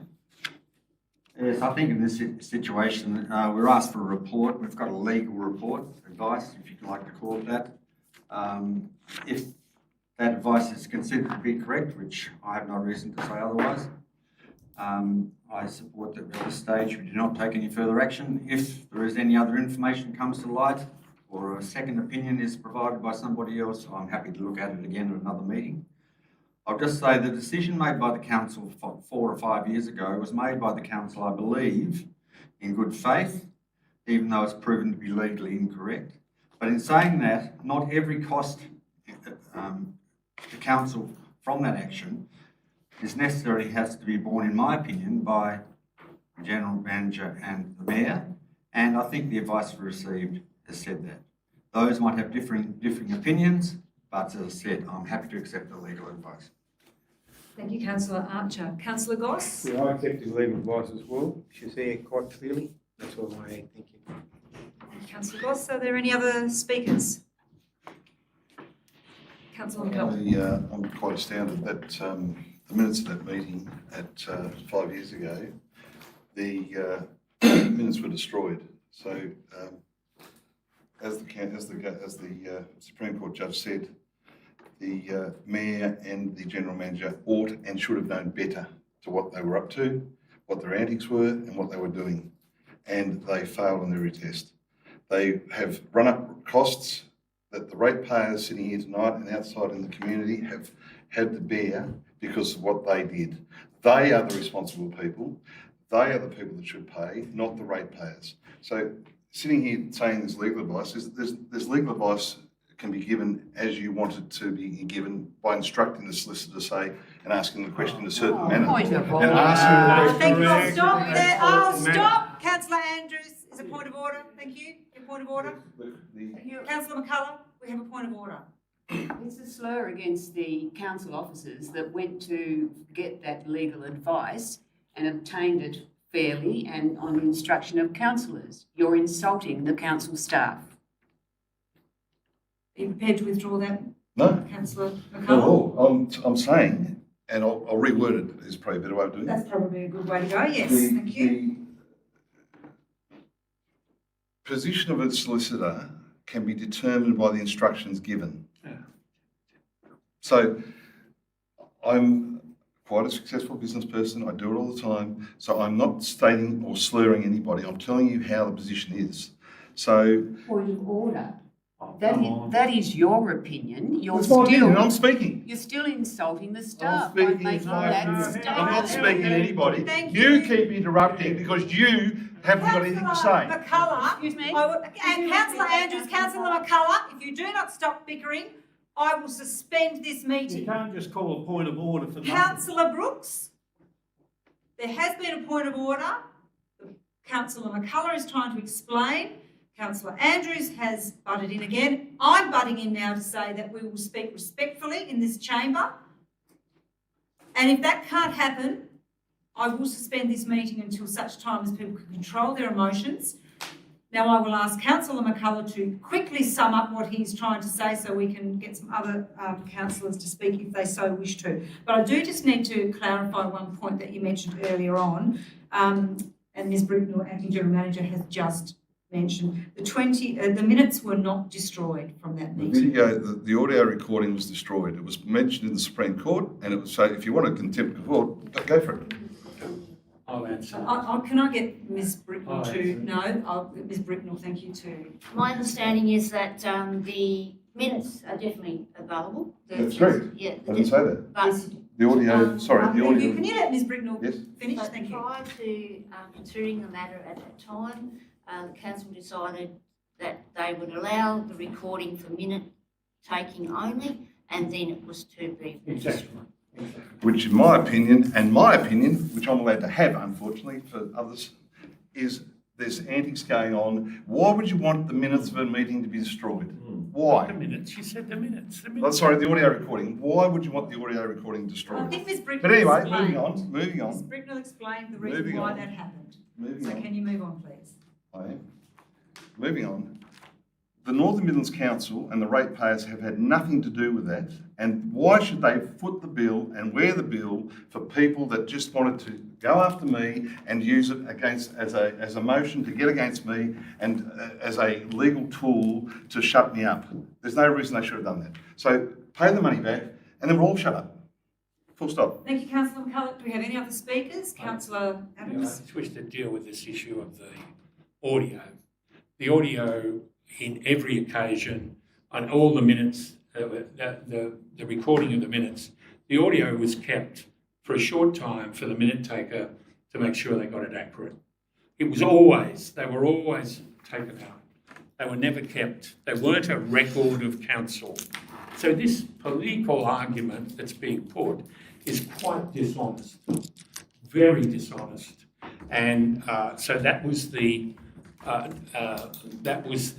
issue of the time. That's what was done with the audio. It was just done to help the minute taker. It wasn't kept as a record of council. That is the truth of the issue, and people shouldn't use other terms that were destroyed, blah, blah, blah. That's a political question being brought into this in a dishonest way. I accept the legal advice that we have. If there's any other advice comes, then I'll look at that and act on it. But at this stage, the legal advice that we've received and legal officers, legal people that are before, that have a legal process and are lawyers, are responsible to give legal opinion to their best knowledge to the client that has engaged them, and to sort of throw rubbish on people who have given advice is very unkind. Thank you, Councillor Adams. Councillor Brooks. A question to the acting general manager. So the audio, that's normal process to destroy the audio after the meeting? No, it's usual practice that all closed sessions of council are not recorded at all. That's why there was a special decision before that matter was considered to ask whether it could be recorded, just to make sure that the minute taker at that time could make sure she was. But if you had nothing to hide, why would you destroy the audio? Well, normally you don't have audio in a closed session at all. They gave special permission for the minute taker to just record that, just so she could get the minutes exactly right. It just doesn't make sense. Yeah, point of order. Yes, point of order. What's your point of order? Interfering. Sorry, you're interjecting now at a point of order. Councillor McCulloch. Just keeps interrupting. Right, well, I'll ask everyone to stop interrupting each other, please. You're lots of points of order tonight. Are there any other speakers in regard to this issue before I put the motion?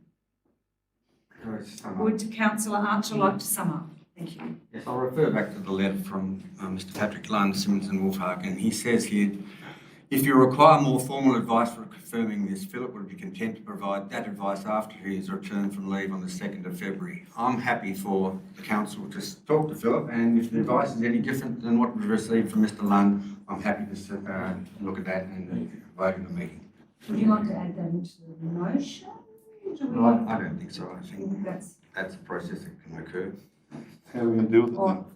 Well, If you know put it in motion, how are we going to deal with it? I said if any further legal advice comes to light, I will vote on it. And basically, it's up for the General Manager to perhaps seek that extra advice. I'm happy with that.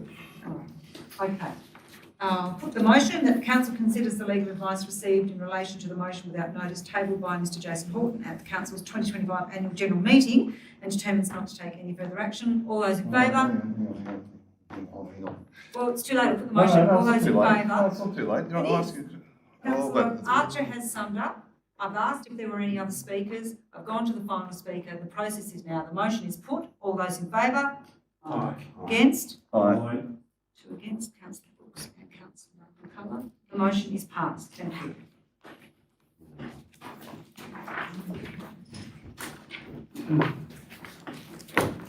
Councillor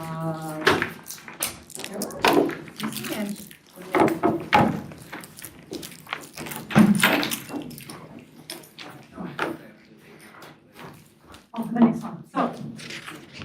Oh, okay, sorry.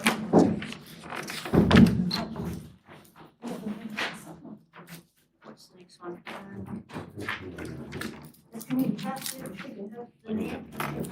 Yes.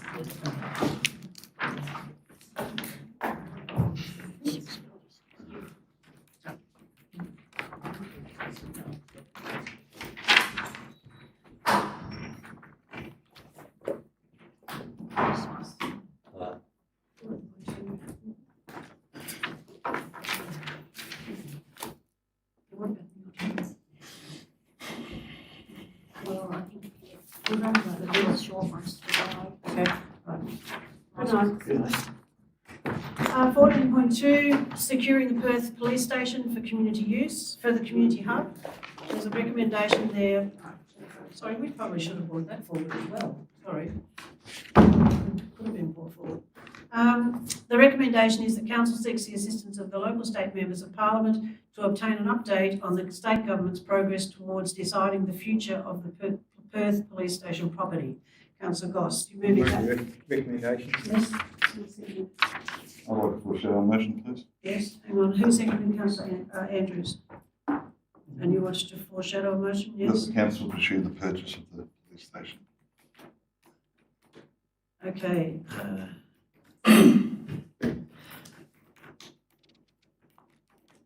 Councillor Goss, do you wish to speak to the motion? Yeah, we've heard from the community tonight, they're pretty passionate about this this project, and I think it'd be really good if we could get something going with the state government. But the only way we can really do that is through the state members of parliament. I know the council here have bought other community buildings in the past, and it's taken a long, long time. And hopefully we can put some pressure on some state parliament people to get an answer a bit quicker for this particular project. So, but your passion for the project is excellent, and I think that the vision you have for what you want to do there will be great as well. So I wish you the best. Thank you. Councillor Andrews. Yes, I reiterate Councillor Goss's remarks, and I hear what Mr Mackenzie said earlier in the night. This is the way to do it, I believe. This is the first step to getting people on board and fulfilling your plan and your dream. So I think this is where you start. I know you'd like to make it happen much faster, but this is the way to start. Councillor Lambert. I absolutely fully support the project and hope that we can get, as Mr Mackenzie said, some action rather than just words. And I do fear that if we go to our state members of parliament, we're going to get a lot of words and not a lot of action, unless we can get some concrete commitments from them. I think probably the place we need to be pursuing is Treasury, because I believe that's where, and that's probably where our conversations need. If we need to get Treasury to agree to either peppercorn rent it to us or to sell it to us at a very nominal price. And I don't know if we're better off going straight to Treasury rather than to our politicians, because at the end of the day, you go to your politician, they write a letter to Treasury, you wait weeks for it to come back, or months, and looking at our agenda items at the moment, we've got a number of outstanding things from state growth. I have no faith that this will be a quick process, and I do like the idea of the action. So would it be better for us to perhaps go straight to Treasury, and no offence to the parliamentarians, but maybe sidestep the parliamentarians in this instance to try and get some quick action around this issue? And that'll probably depend on if the property's actually gone to Treasury yet, because can be a huge hold-up when it actually hasn't gone to Treasury to be deliberated. Well, there's been a lot of conversation about that going to Treasury. Okay, that's good.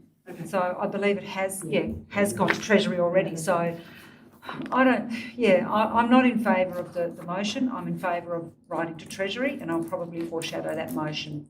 I'm going to have to change mine to mirror that. I'll second that then. Okay. Councillor Archer. Sorry. Are we changing the I'm motion? going to change the foreshadowed motion to Well, we've got to vote on. I'm not in support of the motion writing to the state parliamentarians. I'm in support of writing directly to Treasury. Yes, but that's a foreshadowed motion. Yeah. Yes. Amend So we the don't existing the one. foreshadowed motion, please. Amend the existing one. Or we're not up to the foreshadowed motion. No, yet. we're not, but you've got to look at what you might be able to vote on down the track. Yeah.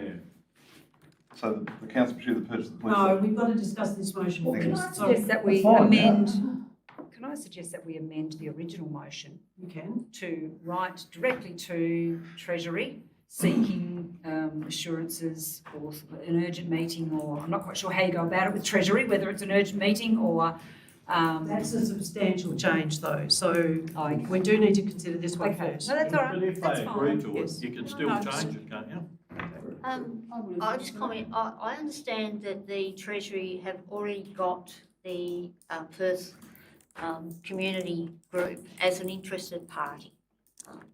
So if council wants to be stronger by saying, no, you either pass it through us at a peppercorn rate or we will purchase on behalf of the community, well, then that's okay. But I think they've already got them as an interested party. So are we asking them, so are we really looking for an update from them of the timelines for purchase, or is that what we're looking at here, rather than going to our state politicians? It sounds to me like we do need to go directly to Treasury. So are we asking the wrong questions here? Am I seeking the wrong information? Yeah. Well, I guess. Councillor Archer's The next. motion says seek the assistance of local state members of parliament, the Treasury, if you wish, to obtain an update on the state government's progress. I mean, this is what we're after. What I will say in agreeing to the first motion is that I think it's incumbent upon the Perth community to come up with a fairly solid business plan of how you are going to operate these things, because that will be very helpful for you in the process. Because a lot of these community things end up costing somebody money, either maintenance, repairs, whatever. So the strongest business case you have, the better. I'd support the recommendation, perhaps put in Treasury as well if you'd like. So can I ask the mover and the seconder, Councillor Goss, Councillor Andrews, do you wish to put state members of Parliament and Treasury, or just simply Treasury? I think both. I thought I Yes, would like both. for both. Yeah. You're both happy with that, right?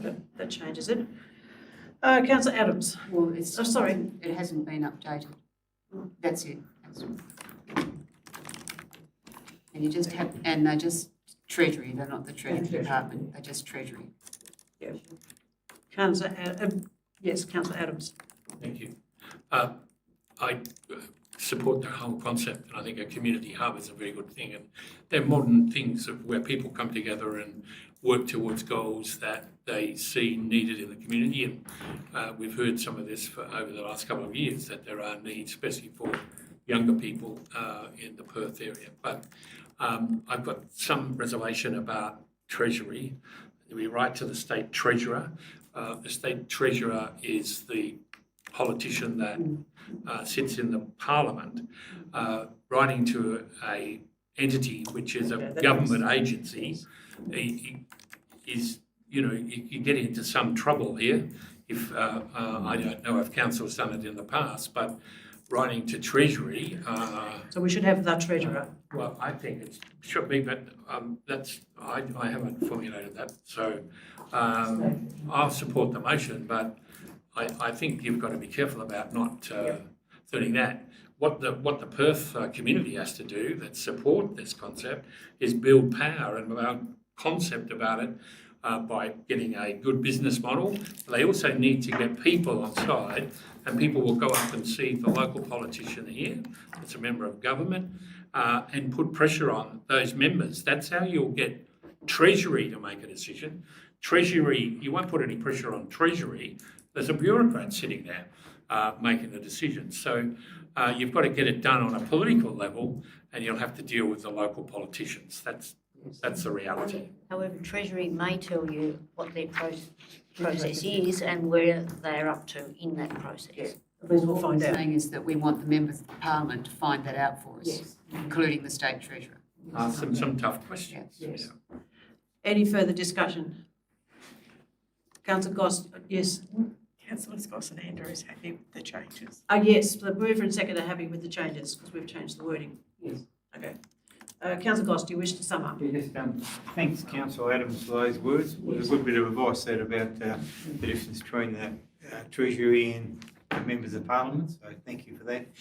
Just hopefully we can get some traction with this and support the Perth community and the greater Northern Midlands community as well, because I'm sure the growth from Perth will branch out into the other communities as well. So I do wish you the best for the future. Thank you. Okay, I'll put the recommendation. All those in favour? Against? Carried. 14.3 is the policy review, fire abatement. And the recommendation is that council endorse the reviewed fire abatement policy. Oh, sorry? Councillor Terry. Oh, yes, gosh, yes. Forgot about Thank you. Good night. Yes. Thank you. Thank you. Good night. Good night.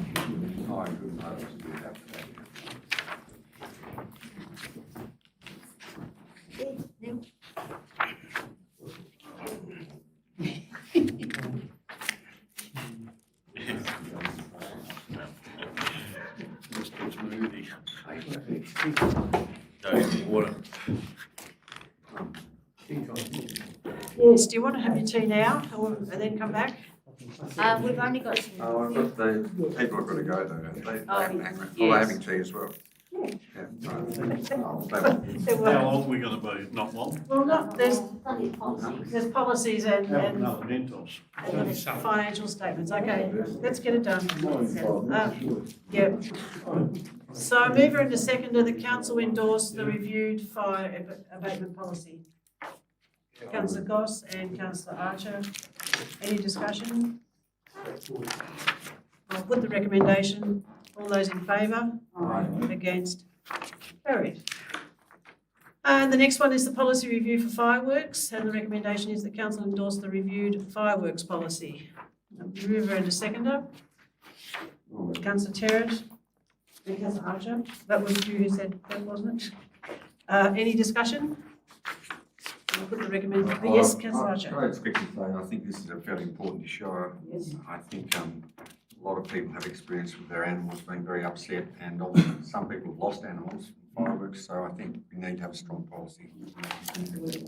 And can I add to that some people have remember when they were injured by fireworks as children, so we need to have a very sound one. Sorry, as the mover, did you wish to say anything, Councillor Terrett? Right. Okay, I'll put the recommendation. All those in favour? Against? Carried. 14.5 is meeting procedures. Recommendation is that council endorse the reviewed meeting procedures policy. Councillor Terrett and Councillor Adams, do you wish to speak to it? No. Anyone wish to speak to it? No? I'll put the recommendation. All those in favour? Against? Carried. 14.6 is policy review of the live streaming of council meetings. The recommendation is that council endorse the reviewed live streaming of council meetings policy. Councillor Archer and Councillor Adams. Any discussion? Councillor Archer, you wish to speak? Oh, I think we've all agreed that the audio has been very successful, but I think we have a decision to make still on the video, which I think includes budget decisions. So at this stage, I'm happy to go along with live streaming as we have. Any further discussion? Councillor Adams, you didn't want to say anything? All right, I'll put, yes, Councillor Lehmann. I'd just like to, I'd like to see the live streaming come in for the videoing. It was something that I brought in at the beginning of this term, and it was very well supported by a lot of people in the community, and I'm seeing a lot of heads nodding now as well. Most councils are doing it now. I know the legislation only says at this point in time audio, but I believe very strongly that we should be moving through to that next phase and ironing out any issues. They should have been ironed out by now anyway. It's been a long time. I know we've agreed in the past to wait until that legislation is passed, so I'd like to get a timeline on that as well, because I would like to see that videoing implemented as soon as possible. Considering most other councils are doing it now, we're a bit behind the times. To bring back a workshop paper, just to re-examine the issues that we had before and hopefully get some timeline for the legislation. Thank you. Councillor Goss. When the workshop stuff comes back, could we get some information about the number of people that are on the live streaming? So some data, hard data on over the last, I think it might be 18 months we've had it for. I think it'd be good to see some of that data, how many people are using it. And if we're going to go to video, we're going to have a makeup artist come in. Wardrobe. Any further discussion? I would encourage video. I think that the audio has been good. I think it's good from the fact that it's not only live, but it's also on YouTube for future reference. And I think it's in occasions when I'm not here, it's really good to listen to. So I support the video process that Councillor Lambert is promoting. The video, sorry. If there's no further comment, I'll put the recommendation. All those in favour? Against? Carried. 14.7 is Taswater's price and services plan. And we have a recommendation there that Council advise the economic regulator that it supports the Taswater's proposed price and services plan, which outlines critical investment in water and sewage infrastructure for 2026 to 2030. Councillor Goss. Yeah, I can't support that recommendation. We're putting forward another one. I'd like to get more information about what costs it's going to have on our community. We've got no detail. We've just got this. It's going to be a doubling cost. It's going to bring one price down, but I'd like to really know what the cost is going to be on the big users, like the sports grounds, the schools, the hospitals. Those ones that have really big usage. I just ask, are you going to put a motion forward? Didn't I say something to start? Oh, I did. Sorry, more information. Then council seek more information? Yeah, that's fine. I'd support it to get more information about the cost in the to users in the community. Before we make a decision. Before we make a decision. And what about the timelines on some of these issues like Western Junction and timelines? Right, we should ask them about these things are affecting our municipality. The growth After costs, Lee, do you want to put end timelines? For works. Timelines for works, yes. So Councillor Goss, now you make sure you're happy with that. I just need to. The council seek more information regarding the costs and timelines for works to the community. We've been arguing there from Taswater, didn't we? More information from Taswater. Yes.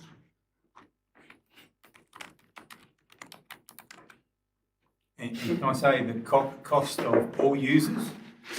Cost for users? A range of users, they only talked about a few, residential people. They didn't talk about the users of others. I think you know. Yeah. So does all users cover it? Yeah. Yes. Now, can we have a seconder, please? 1 second. Councillor Terrett. Now, Councillor Goss, you can speak to it now. Yeah, just that I'm really concerned about the cost on some of these big users in our communities. Places like schools, as I said, hospitals, recreational grounds, facilities, those type of stuff. The cost is going to be onto our council ourselves because we have lots of those bigger users of water, and it'd be really sad that something we vote from here would make it prohibitive, so we can't actually water some of our grounds in the municipality. So I would really like the information before we made that decision there and support their proposal. I did have a bit of a quick look back in their annual plans in 2014. I think I've got something down here somewhere. In 2015-16, their revenue was 309 million. By 2024, 2025, it was 441 million. So they have been increasing the charges considerably.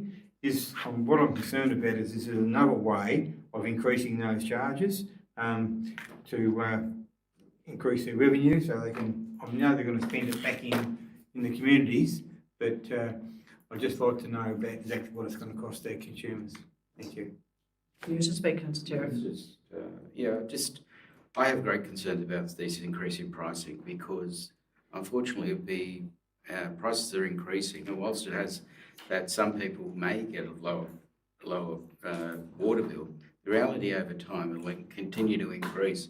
And part of the problem is the modelling that goes into some of this pricing. Because of the very narrow pricing mechanisms here and the failure by both state and federal government to input into infrastructure for water, the average person is going to be paying more in the long run. This is not just a one-off. This is part of a phase. Yes, we do have to have improvements in our water systems, but this is symbolic of the fact that we haven't kept up to pace over the many years, and we've seen the deterioration, and the Western Junction sewage treatment works is 3 times over capacity. That needs to be improved, and generally all our sewage treatment works and water, with increasing urbanisation in areas like Northern Midlands, needs to be looked at. Unfortunately, just keep on increasing prices is not the answer. We have to look for a better pricing model, and whether that's through greater assistance from state and federal or developer contributions that as part of the increasing urban areas, they contribute to this. These are all things that should have been looked at. I believe that what we're being given is a very narrow, just increase the price and suck it up basically, and I don't think that's good enough.